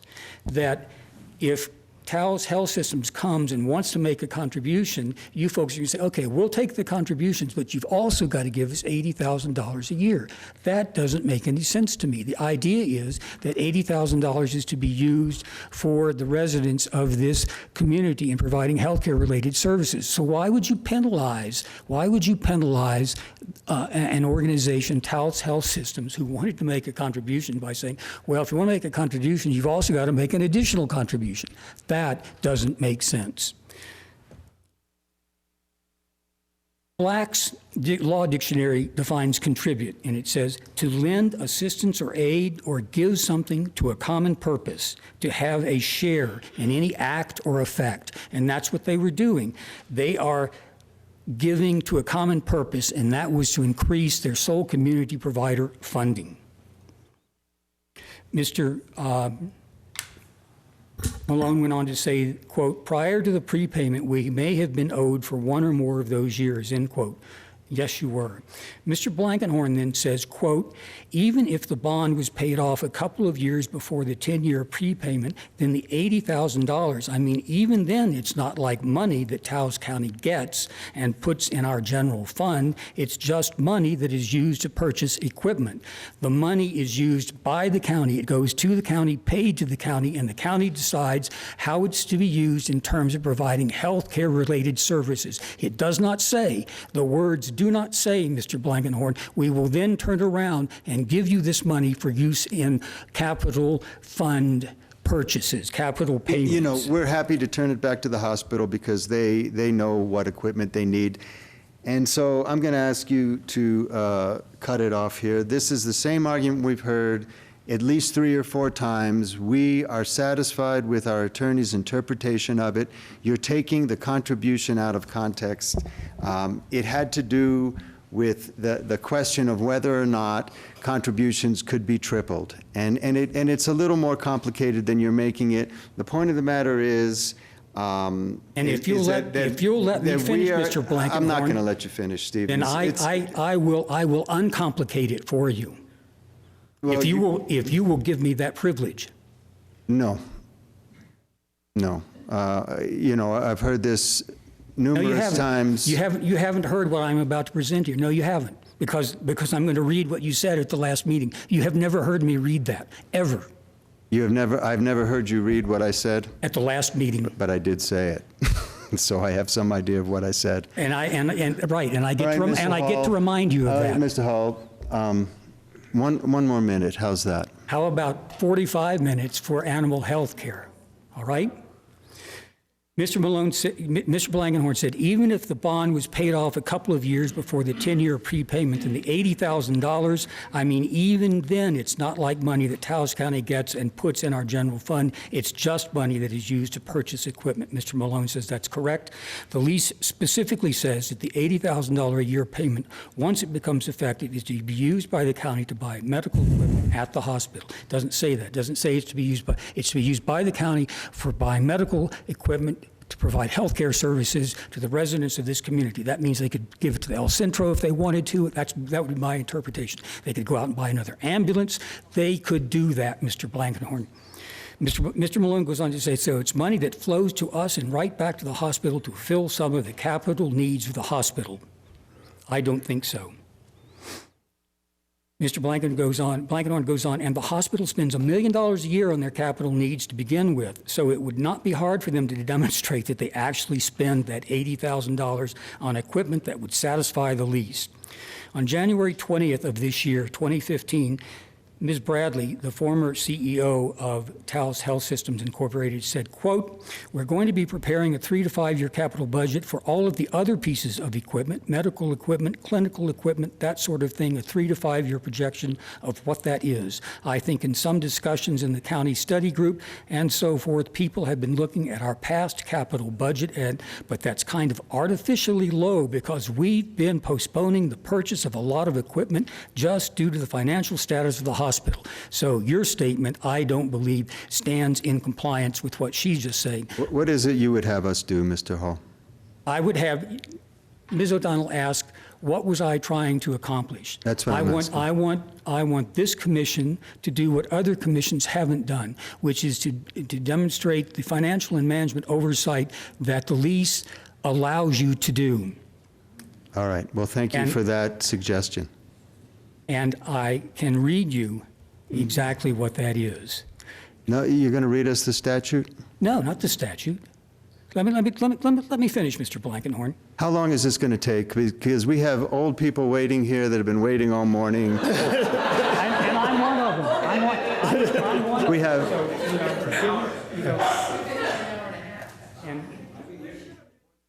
And I'm just as old as everyone. I'm just as old.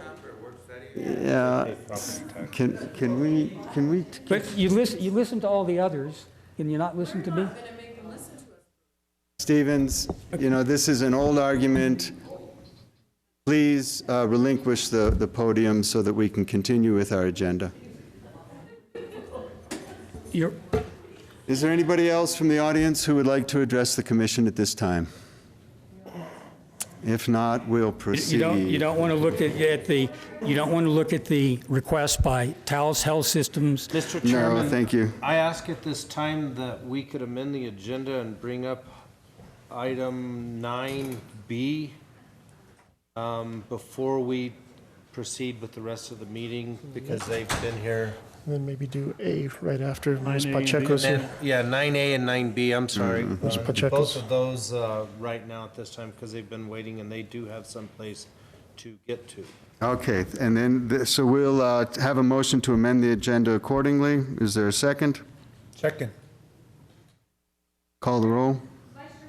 Yes. Yes. Yes. Yes.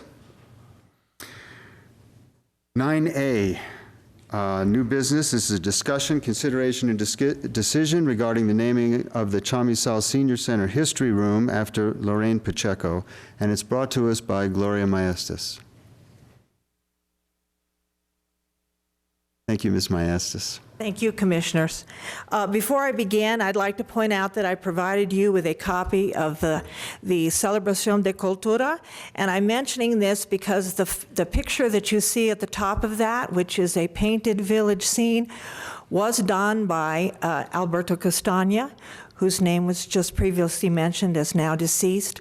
It's on that brochure with the permission of his widow, Karen Castaña. So it's an interesting coincidence that I would provide that literature to you, and that it is his name was mentioned. I'd like to thank you for this opportunity to seek recognition for Lorraine Pacheco.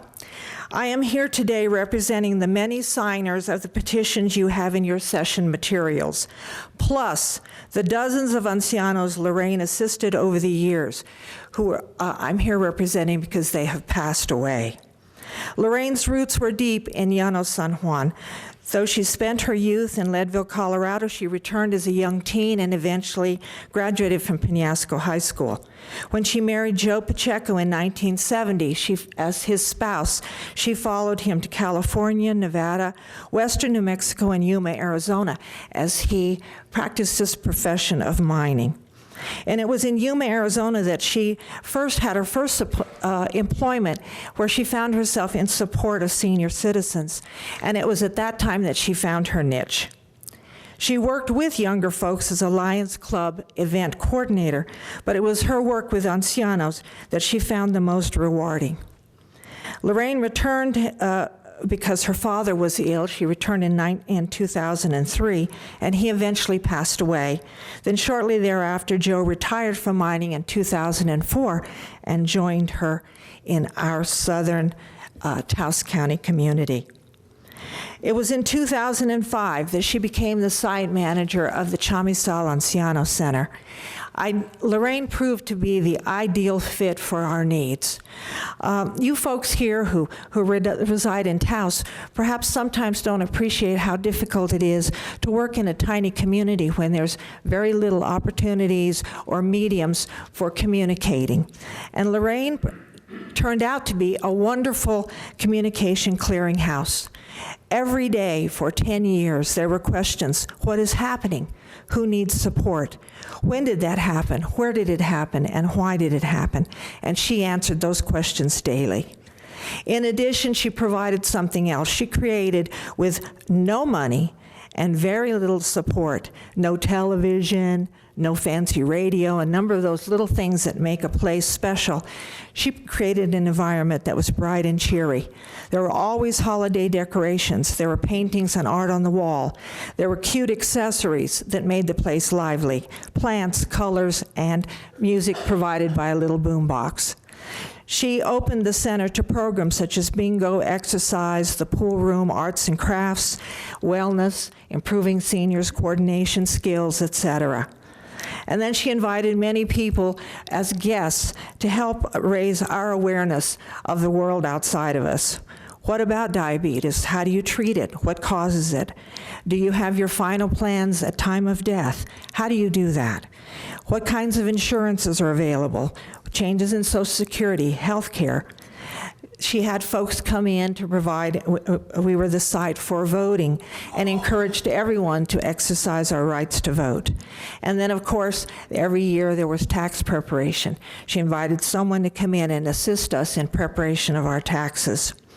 There was always entertainment and, of course, wonderful food. There were specialty parties, Valentine's Day, Halloween, Thanksgiving, and Christmas. Many of these things were done because Lorraine knew that not only did we want them, but we needed them for our socialization. She created an environment as rich as she could without the resources found in Taos City and any other city. She often urged us to be kind and understanding of others. She was always proud of the center and told us we were the most enthusiastic.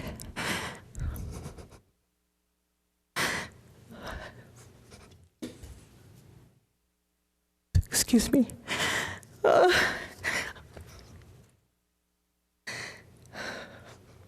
I'm sorry. I don't think Mr. Chairman, well, Ms. Maestas we will miss her. Thank you. And she made our lives better.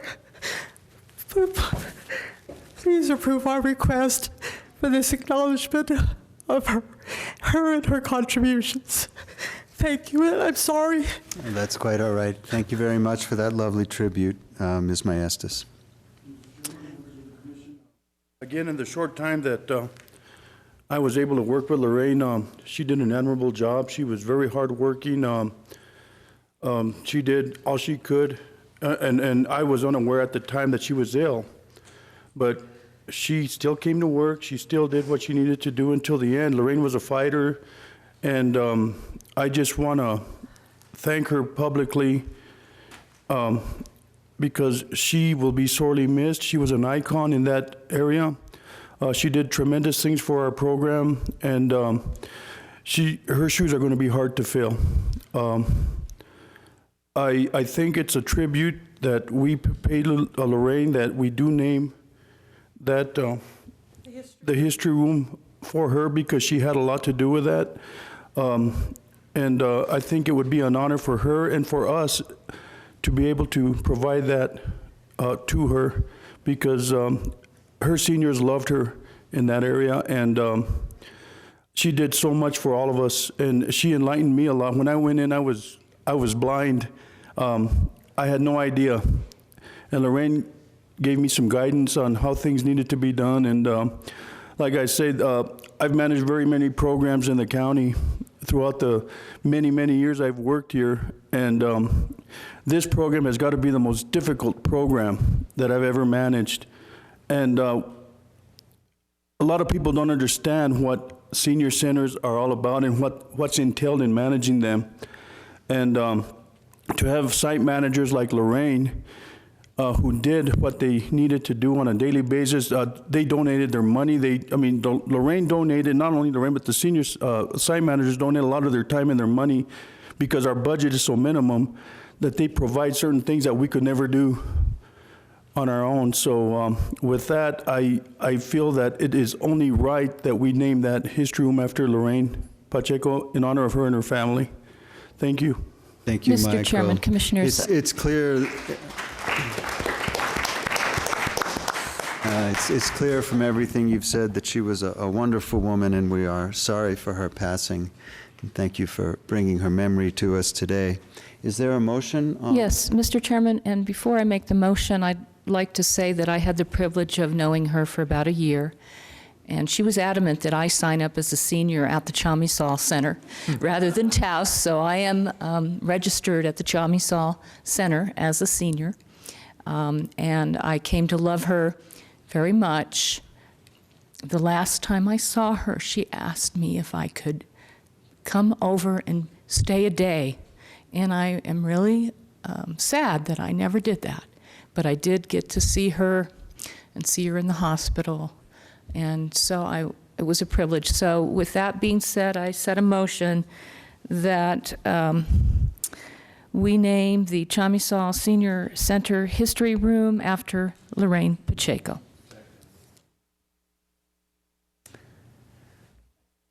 Yes. Yes. Yes. Yes. Yes. Thank you, Gloria.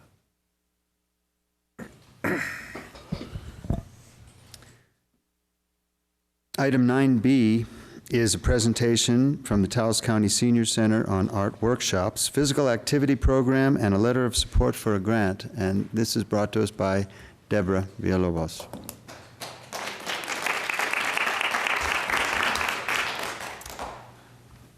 I'm not going to talk very much, but I want to, and I'm over being nervous now probably, but I started at the Senior Center, Ancianos, over 6 years ago under a program called Enhanced Fitness, and it was funded through New Mexico Senior Olympics, and we have never had anything like this. I've taught in Taos for 31 years, and art and fitness, and I've never enjoyed a group like this one.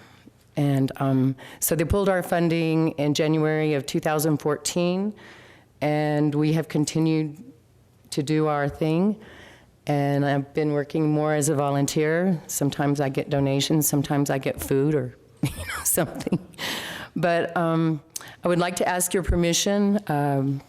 First of all, Bill Whaley has written for a grant to try to get some money in for us to continue with this program and also to add art. And so what I'm asking from you all is a letter of support, to keep this going, because we haven't had the money, obviously, in the county to pay me or, to fund that. I also want to thank Mike Trujillo because he's been just wonderful. He's great with the people. He's been very supportive of me. And he is a very busy man, I will tell you that. He doesn't. So with your permission, do we have your permission to, it'll take us 4 minutes. Please do.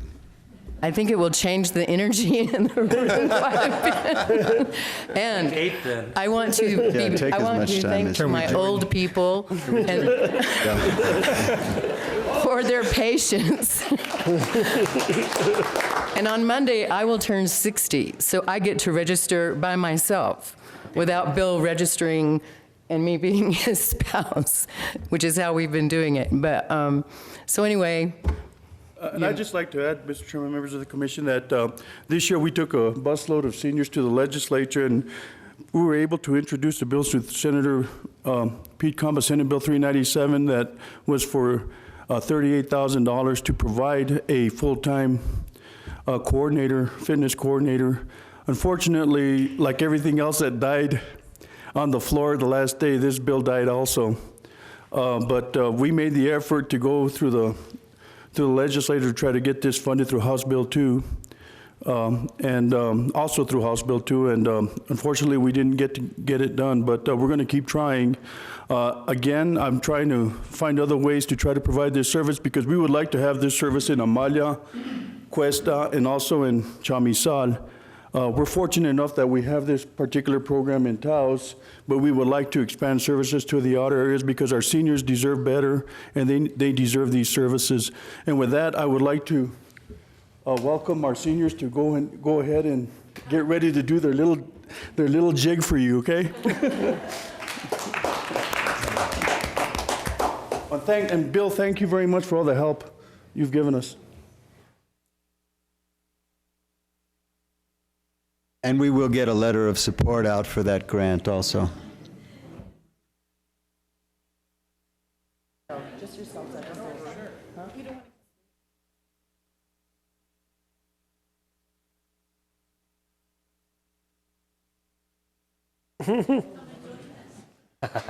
You know how I feel about dancing. If I was a county commissioner, I'd outlaw dancing. Oh. Wait, Dennis? I can't today. Where should I plug in? You plug in the fence. I know. You don't participate? No, I faint. They've tried to get me, but I haven't had the chance. At some point when I catch up everything, I'll join them. Gotta make sure you've got room, okay?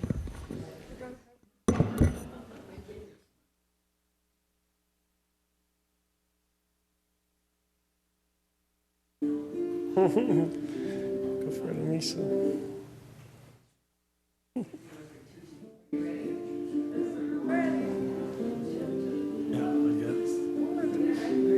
Did you ask for commission participation or not? I did not. Make sure you have room. I should have.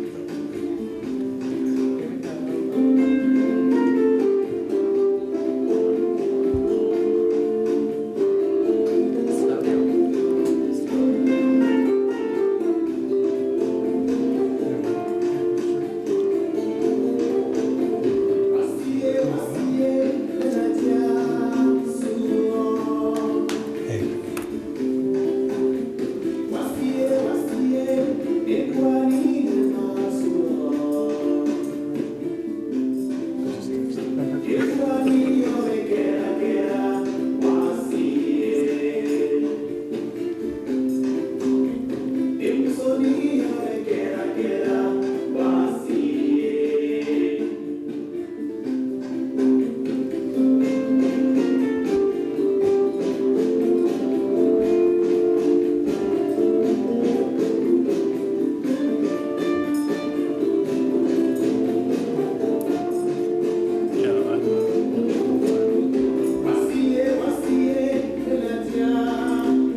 Well, thank you so much for that. Thank you so much for that. January, since I've been exercising, it's been better. My arm is better. This exercise has helped you for broken bones and stuff. Great. All right. Well, that was worth the wait. I feel much better now. I'm sorry I referred to you all as old people. I'm kind of old myself. Mr. Chairman, members of the commission, also we're having our Cinco de Mayo luncheon at the Senior Center. We have music, so if you all have a chance, drop by and visit us. It's next door, so hop, skip, and a jump away. Thank you, Michael. Thank you. Thank you all. Thank you.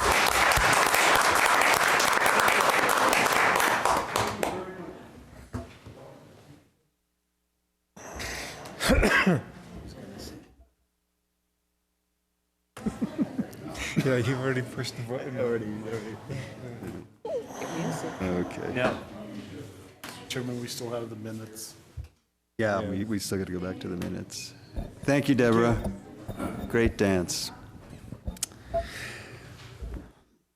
Commissioners, at this time, let us circle back to 7A, the minutes from the April 21st, 2015 regular meeting.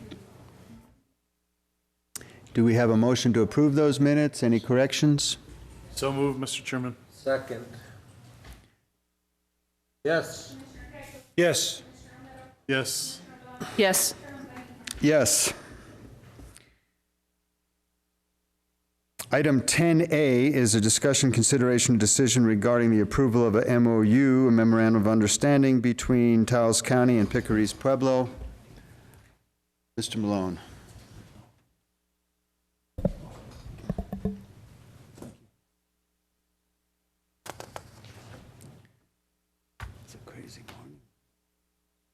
Mr. Chairman, Commissioners, this is a MOU that would allow Taos County to do snow removal during the wintertime on a main road through the Picaris Pueblo that also serves as a school bus route, and I think it's appropriate and recommend its approval. Move for approval, Mr. Chairman. Second. I'll second. Okay. Thank you. Okay, thank you for the second. I just showed up a little late there. Thank you very much, Commissioner Gallegos, for that second. You're welcome. Yes. Yes. Yes. Yes. Yes. Thank you, Bob. Item B is a discussion decision regarding the approval of awarded $3,866 to replace a dishwasher in the Cuesta Senior Center. Ms. Padilla. Good morning. Good morning. You have before you a grant agreement that was funded by New Mexico Agency on Aging in the amount of $3,866 to purchase a dishwasher for the Cuesta Senior Center. The reversion date on this appropriation is June 30th, 2016. This was a 2011 capital outlay that I was able to get reauthorized so we wouldn't lose it. And I know we were in need of a dishwasher in Cuesta. Our girls are working diligently over there, our staff, and they don't have any way to really sanitize the dishes out there and the utensils, so we were able to get this reauthorized so that we can get it installed as soon as it comes in. Thank you. Good job. That's, I'm sure it's a good dishwasher. Motion to approve. Second. Chair.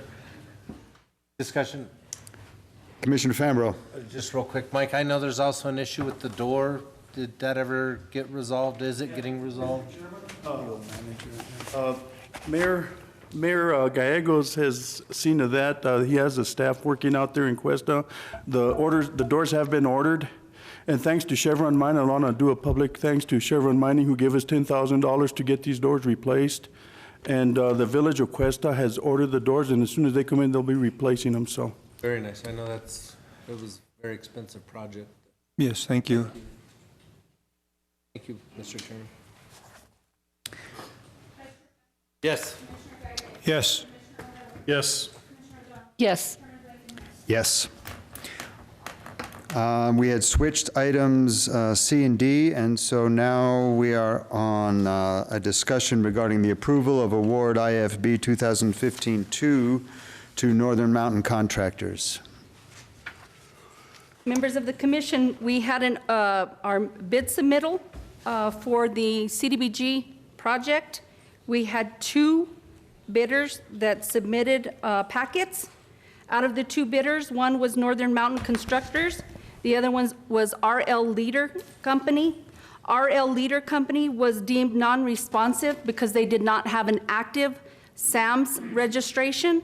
So we are requesting approval of bid award to Northern Mountain Constructors. What was the difference in bids? It was about $600.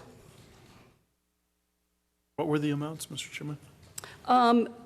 Northern Mountain Constructors came in at $541,427.58, add about $630 to that, and our subtracting that was RL Leader.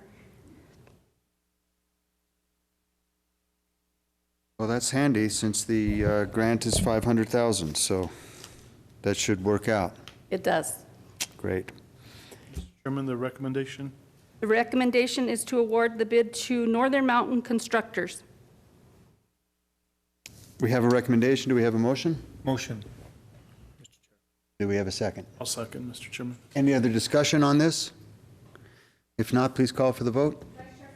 Yes. Yes. Yes. Yes. Yes. And now the next one is on the same topic. This is regarding the approval of contract for CDBG project Abregadero Road. Yes, sir. This contract will go to Northern Mountain Constructors.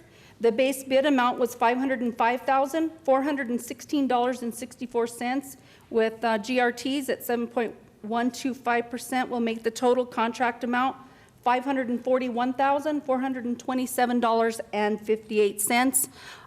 After the contract is executed by the commission, the contractor will get his bid bonds, and hopefully we will be ready to go on the project in about 7 working days. Great. Well, we look forward to that being completed, and then we can apply for our next CDBG. Get 2 in a row. Yes, sir. All right. Is there a motion? So moved, Mr. Chairman. Do we have a motion and a second? Second. With discussion, the $40,000 over the $500,000, do we pay that, or does that come out of the CDBG? It comes out of the CDBG, Commissioner. Call for the vote. Yes. Yes. Yes. Yes. Yes. Thank you, Commission. The residents of Cerro will appreciate that.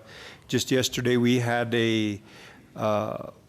another lady go off the road hitting some of the loose gravel on the side, so it'll definitely help the traffic there, hopefully, and doesn't turn too crazy on us, but we'll work with it. So thank you.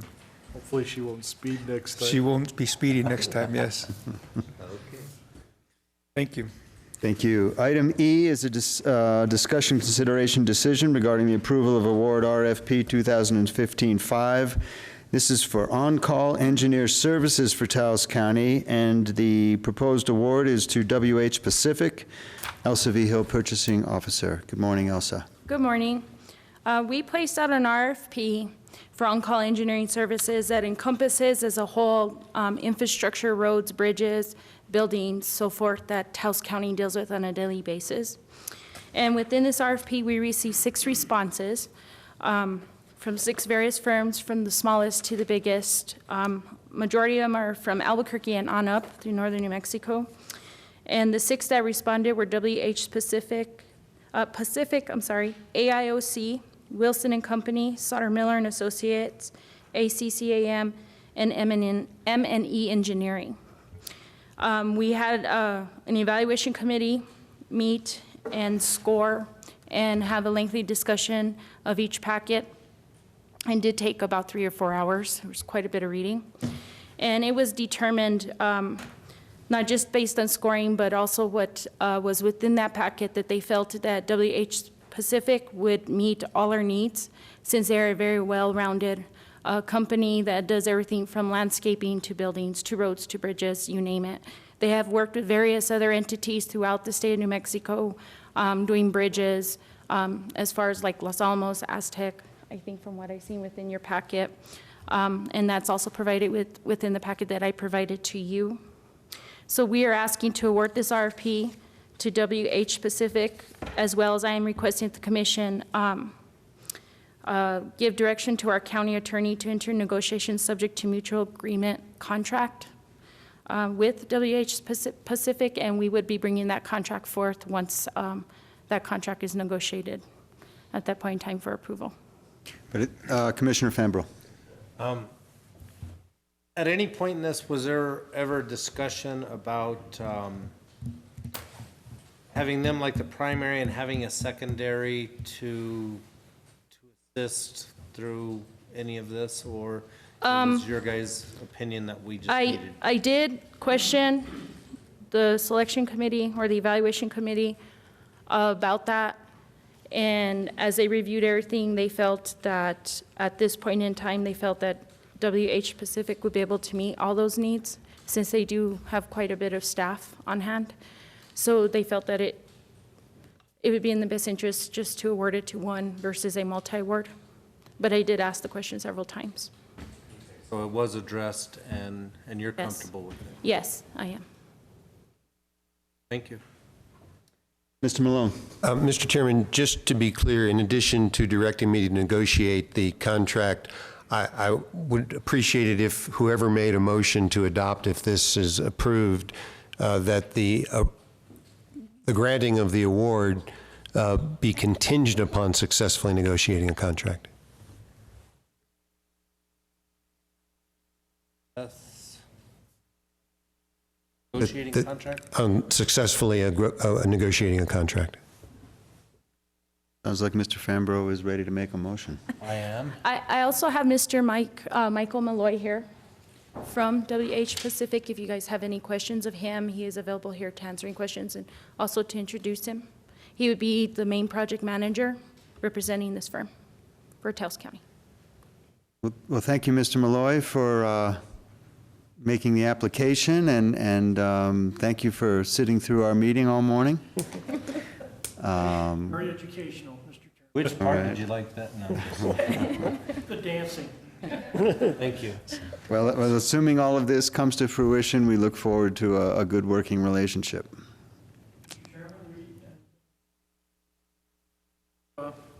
We also looking forward to working for the commission, as well as the staff, as well as the residents of Taos County. Thank you. Mr. Chairman, Commissioners, this is our opportunity to get a lot of projects shovel-ready, and I'm excited about that. I'm also excited that we may, if negotiations work, be using this firm to do an architectural rendering of the courthouse and where the elevators should go and where the bathrooms should go. So that's exciting, that they're a broad company here. They have a, and I like that many of your people are certified in LEED. Yes, so I'll second the motion whenever Commissioner Fambro makes. You know where Camino Medio is? No. Make sure you know about that. Mr. Chairman, can I make a motion to the approval of award RFP 2015-5 for on-call engineering services, WH Pacific, contingent on success of negotiating a contract with our attorney, Mr. Malone? Second. Yes. Yes. Yes. Yes. Yes. Well, we hope to keep you very busy so we can get some projects done. All right. Thank you, Mr. Malloy. Chairman, Yes, Commissioner I Fambro. hate to do this right before lunch, but I'll bet you we need a break. Does anybody else need a 5-minute break as I look at Bob? Just you, Jim, but if you have to. I can hear Bob on that. I snuck away when you weren't looking. Well, then, I'm fine. I was doing the group. All right. Well, then, unless there is a motion for a break, then we'll just keep on. Cool. Item 11, I believe, we're on item 11A, which is a discussion and decision regarding the approval of Resolution 2015-20 And this is for the authorization and request of participation in the New Mexico Department of Transportation full year 2014-15 Local Government Road Fund Program CAP 515 471. Elsa. Again, before you is Resolution 2015-20, and as well as for item A, B, and C, they all kind of go back to back. It all involves the LGRF 1415. Originally, we had placed before you resolutions which were approved back in, I think, late September in order to get to DOT, in order to get those agreements signed and going by the end of October 31st. And as the year went on, and of course there's changes within the commission with the elections and so forth, some of the roads were being changed as well as one was taken out in this particular LGRF.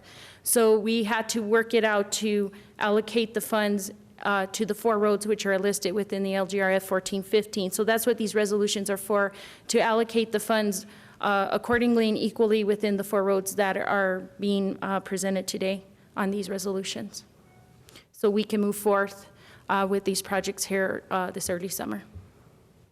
Can we scroll down? I don't have mine up on my, okay, so it's...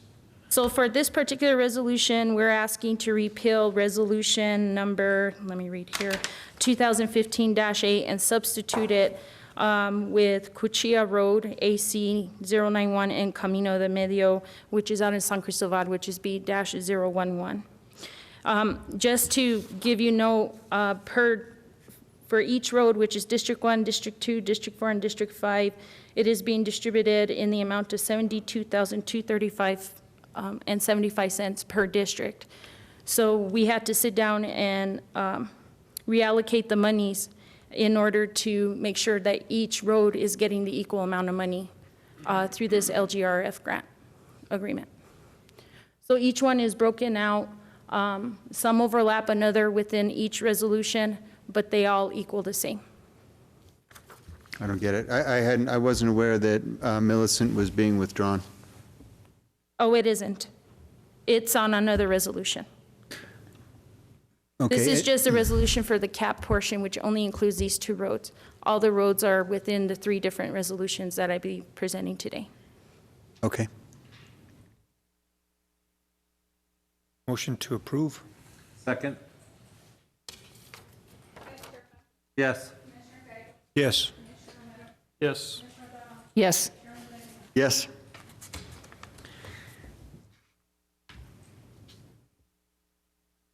Item B is a discussion decision regarding approval of Resolution 2015-21, and this is for authorization request participation in NM-DOT 2014-15 Local Government Road Fund, and this one is CAP 515-185. I see they made an error there. That should have been for SP. I didn't realize that on the actual agenda. I just saw it now. It's for the SP-5-15-185. So noted. All right. And in this resolution as well, we're repealing Resolution 2014-2 and asking to substitute it with this current resolution that I am presenting today, which indicates Camino de Medio B-00011 out of San Cristobal and Santa Barbara Road C-021. Commissioners? Move for approval. Second. Call for the vote. Yes. Yes. Yes. Yes. Yes. Item C is a discussion decision regarding approval of Resolution 2015-22. This is also for authorization request participation in the New Mexico Department of Transportation full year 2014-15 Local Government Road Fund, SB 7807-104-15. Here you are, good guy. And here we are again, wanting to repeal Resolution 2014-43 and substitute and replace with this current resolution indicating 2 roads on there, which is Melissa and Rogers Road, BA-030, and Santa Barbara Road, C-021. There it is. It's there. Right there, Mr. Chairman. I'm good. Do you have a motion? Yeah, I'll go ahead and make a motion. All right, thank you. To approve. Second. We have a motion and a second. Call for the vote. Yes. Yes. Yes. Yes. Yes, thank you, Anita. On to item 12, this is Department Matters. A is a request to the Board of Commissioners for a date and time to hear the appeal of the decision from the Planning Commission decision on the airport, Edward V. Hill. Good morning, Mr. Chairman, Commissioners, Mr. Jaramillo, Mr. Malone. Mr. Chairman, Commissioners, I come before you today respectfully to ask for a date and time to consider the appeal of the decision of the Planning Commission regarding Administrative Permit 001-2014. And this is the administrative permit that was issued to the town of Taos, granting them approval for the construction of the Crosswinds runway. The appellants who appealed the planning director's decision are the same individuals who are now appealing the decision of the Planning Commission. And based on the land use regulations, Mr. Chairman, Commissioners, or let me just state that we received the appeal on April 30th, 2015, within the time frame required to submit an appeal. The individuals submitted the appeal in the non-refundable fee, and we are here today to respectfully ask for a date and a time.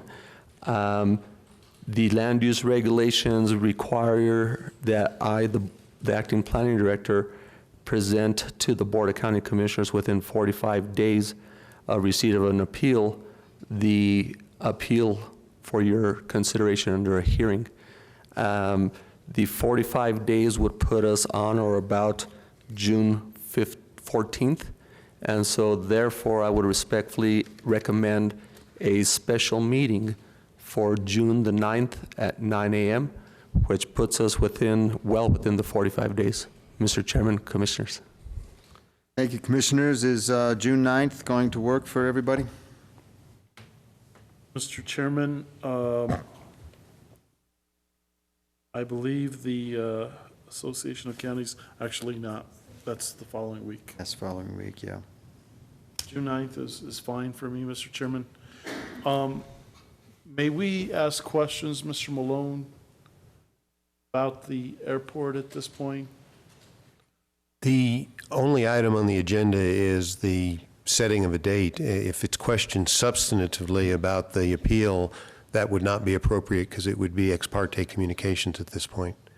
In other words, you need to hear whatever you're going to hear about the appeal when you sit in that capacity.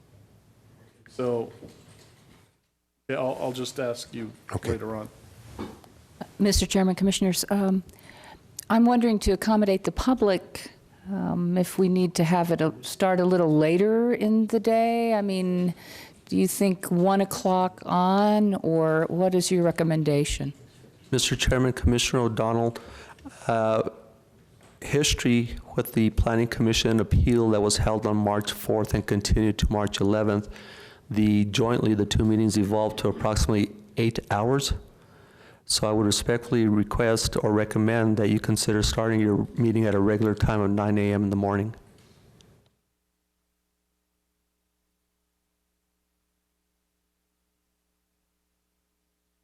Mr. Malone. Mr. Chairman, I just wanted to confirm my belief that Mr. Vihill's observation is correct. This is going to take in the range of probably 6 to 8 hours, and it would be better if we could get it done in a single day rather than splitting it into 2 days, as the Planning Commission ended up having to do.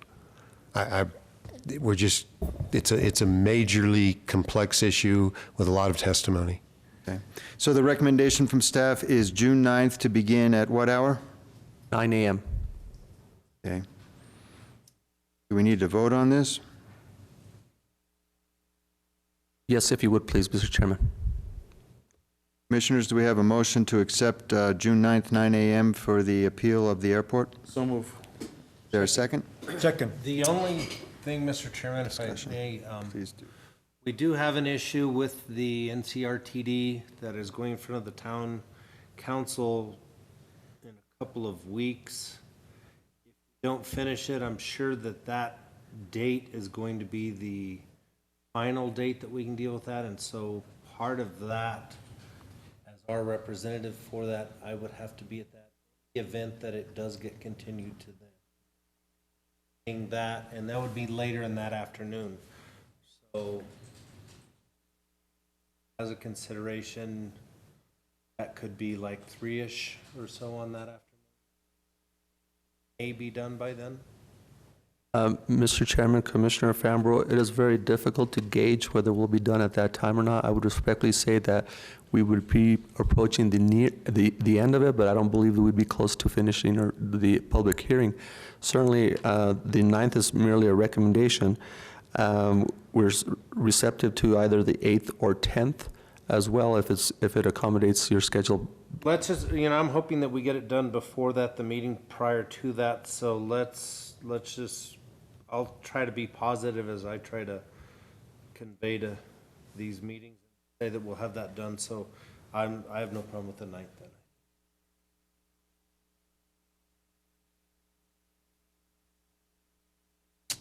Well, we might need the whole board here for that one. Right, and it's far-fetched that that would end up on the 9th, and that's enough time that possibly I could get with Mayor Baroni and have to extend to that date. Okay. All in itself.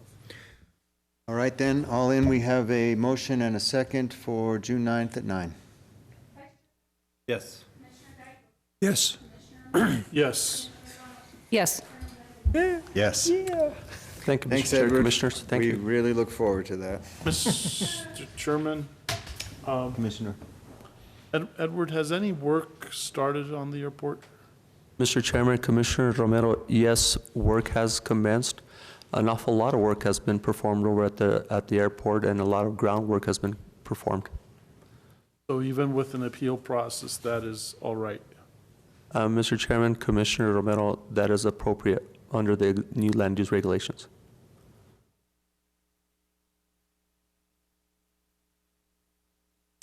Thanks, Edward. Thank you.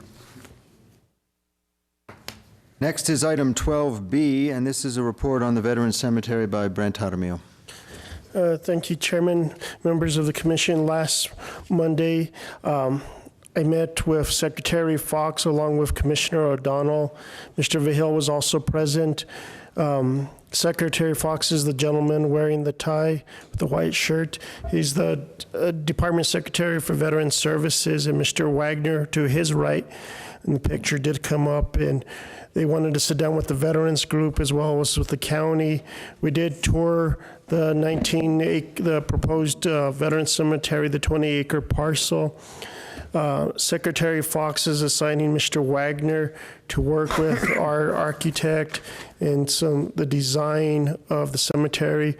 They like the movement of our veterans, and they're very hopeful that one day that our cemetery will be part of the National Cemetery Group. And the reason that they want Mr. Wagner to work with our architect, because it needs to be designed to national standards. And it was a fruitful meeting, and I stand for any questions regarding the meeting. Thank you, Brent. Commissioners? Mr. Chairman, Commissioners, I just wanted to point out from left to right in the picture, Gus Cordova, who was a Vietnam vet, Edward, Francis Cordova, Brent, Alex Coca, Mr. Wagner, Mr. Fox, former Mayor Gentet, and Luis Trujillo of Costilla. Thank you, Commissioner. Well, we look forward to progress on that. I know we have some money, and we'll wait for a contract to spend some of it. On to item 13, which are budget matters. We have Leandro Cordova to present some budget adjustments. First one is for the Indigent Fund. Mr. Cordova. Mr. Chairman, Commissioners, the first budget adjustment before you today is for our Indigent Fund. We are required to make 4 quarterly payments for our safety net contribution. When we budgeted this year, we had no idea exactly what that was going to be. So we do need to move $86,123 into the line item for that safety net contribution. We pay $123,208 a quarter. And so we just need that 86 to meet the difference so that we can make our 4th quarter payment to the state. And I recommend approval. Move for approval. Second. Any discussion? Not, we'll call for the vote. Yes. Yes. Yes. Yes. Yes. Item B is budget adjustment for the Sheriff's Department. Mr. Chairman, Commissioners, the sheriff is requesting today a couple line item adjustments. First, we'd like to move $1,400 into uniform expense. We'd like to move $1,000 into per diem and $12,000 into overtime, taking the money from non-capital equipment, employee training, and full-time salaries. And the sheriff is here today to answer any questions that you may have in regards to that. Mr. Chairman. Commissioner Fambro. Good morning, Sheriff. What's the overtime need? We love the uniforms. We've already told you that numerous times, so, you know, we all support your training, but what's the overtime? The overtime is quite simply, there was lack of staffing. So what Mr. Cordova did not point out is the fact that I have a salary surplus in that line item of a little over $70,000. He doesn't know that word surplus. We've tried. I know that's almost a bad word, but, so there's salary savings of $70,000, having to make up for the overtime while the staffing was short for approximately 8 months. We're requiring an adjustment of $12,000 to finish the budget year, approximate 5 more pay periods that need to be covered. And also along with that is I've had some additional operations that have required overtime. We've busted burglars, we've busted drug rings. Those things took man hours, and I thought I was going to be close, and I was, but wasn't quite close enough. Motion to approve. Second. Yes. Yes. Yes. Yes. Yes. Item C is regarding a budget adjustment for E911. Mr. Chairman, Commissioners, yes, the 911 budget requires a few adjustments. We need to add $500 to mileage reimbursement, $1,000 for other contractual services, and $1,000 for employee training. And we're taking that out of a line item we called Central Communications, which is what we were paying the town prior to us taking it over. And we had a little bit of surplus. We actually budgeted 8 months in there just in case we didn't take it over in the 6-month time frame. The expenses have been incurred. Our previous director incurred a few of these expenses prior to having the budget in place, so we're actually just kind of correcting some negatives in there and finishing the year off positive. So I do recommend approval. Commissioner Fambro. Mr. Jaramillo, it's my understanding that we finally received the check from the town of Taos for the remainder of the reserves? Chairman, Commissioner, yes, we did receive the check. It was in the amount of approximately $90,000. Just over $96,000. Over $96,000. And we have received also the funding from Red River, and we should also be receiving the funding from Cuesta as well. We did receive the funding from Cuesta as well. We've received funding from all our partners at this time. Thank you. Got some inside help here. Commissioners? Move for approval, Mr. Chairman. Second. Call for the vote? Yes. Yes. Yes. Yes. Yes. Chairman, point of clarification, we didn't receive any money from Red River. It was from the Ski Valley. We don't ask Red River for money. Thank you, Sheriff. Somebody make a phone call. We'll take money from Red River. If They don't know. No, they don't know. That's right. They've got their own, but we'll take all contributions. Thank you, Sheriff. Thank you, Leandro. Last item on the agenda, legal matters, 14A, and this is regarding the reversion of solid waste land to the town of Taos. And this may be discussed in executive session, or we may be able to handle it in open session. Bob? Mr. Chairman, my recommendation is that we go into executive session. Move that we go into executive session. Second. 12:40 or 11:40 a.m.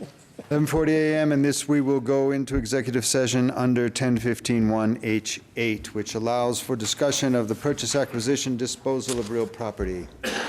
Sounded like you were a little hungry on that motion there. Yes. Yes. Yes. Yes. Yes. You want to stay here?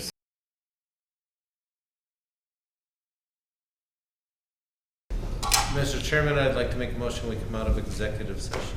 I'll second, Mr. Chairman. Vice Chair Fambro. Yes. Commissioner Gagos. Yes. Commissioner Romero. Yes. Commissioner O'Donnell. Yes. Chairman Blankenhorn. Yes. Mr. Malone, will you give the public a report on the executive session? Yes, Mr. Chairman, the commission met in executive session pursuant to Open Meetings Act exemption 1015-1H8, which allows for the discussion of the purchase, acquisition, and disposal of real property in connection with reversion of solid waste land that the town of Taos had previously donated to the county. And that was the only matter discussed. No action was taken. Thank you. Do we have a motion to approve the attorney's So move. report? Second. Vice Chair Fambro. Yes. Commissioner Gagos. Yes. Commissioner Romero. Yes. Commissioner O'Donnell. Yes. Chairman Blankenhorn. Yes. Commissioners, do we have a motion on this issue? Mr. Chairman, what is the recommendation of Mr. Malone? Commissioner, the recommendation is that we inform the town that the county has no objection to the reversion. I'll set a motion to that effect. Do we have a second? Second. Any discussion? If not, we'll call for the vote. Vice Chair Fambro. Yes. Commissioner Gagos. Yes. Commissioner Romero. Yes. Commissioner O'Donnell. Yes. Chairman Blankenhorn. Yes. How about a motion to adjourn? So moved. No motion. Second. Vice Chair Fambro. I was gonna wait for 6 minutes, but I'll go ahead and, yes. Commissioner Gagos. Yes. Commissioner Romero. Yes. Commissioner O'Donnell. Yes. Chairman Blankenhorn. Yes. Thank you. Thank you.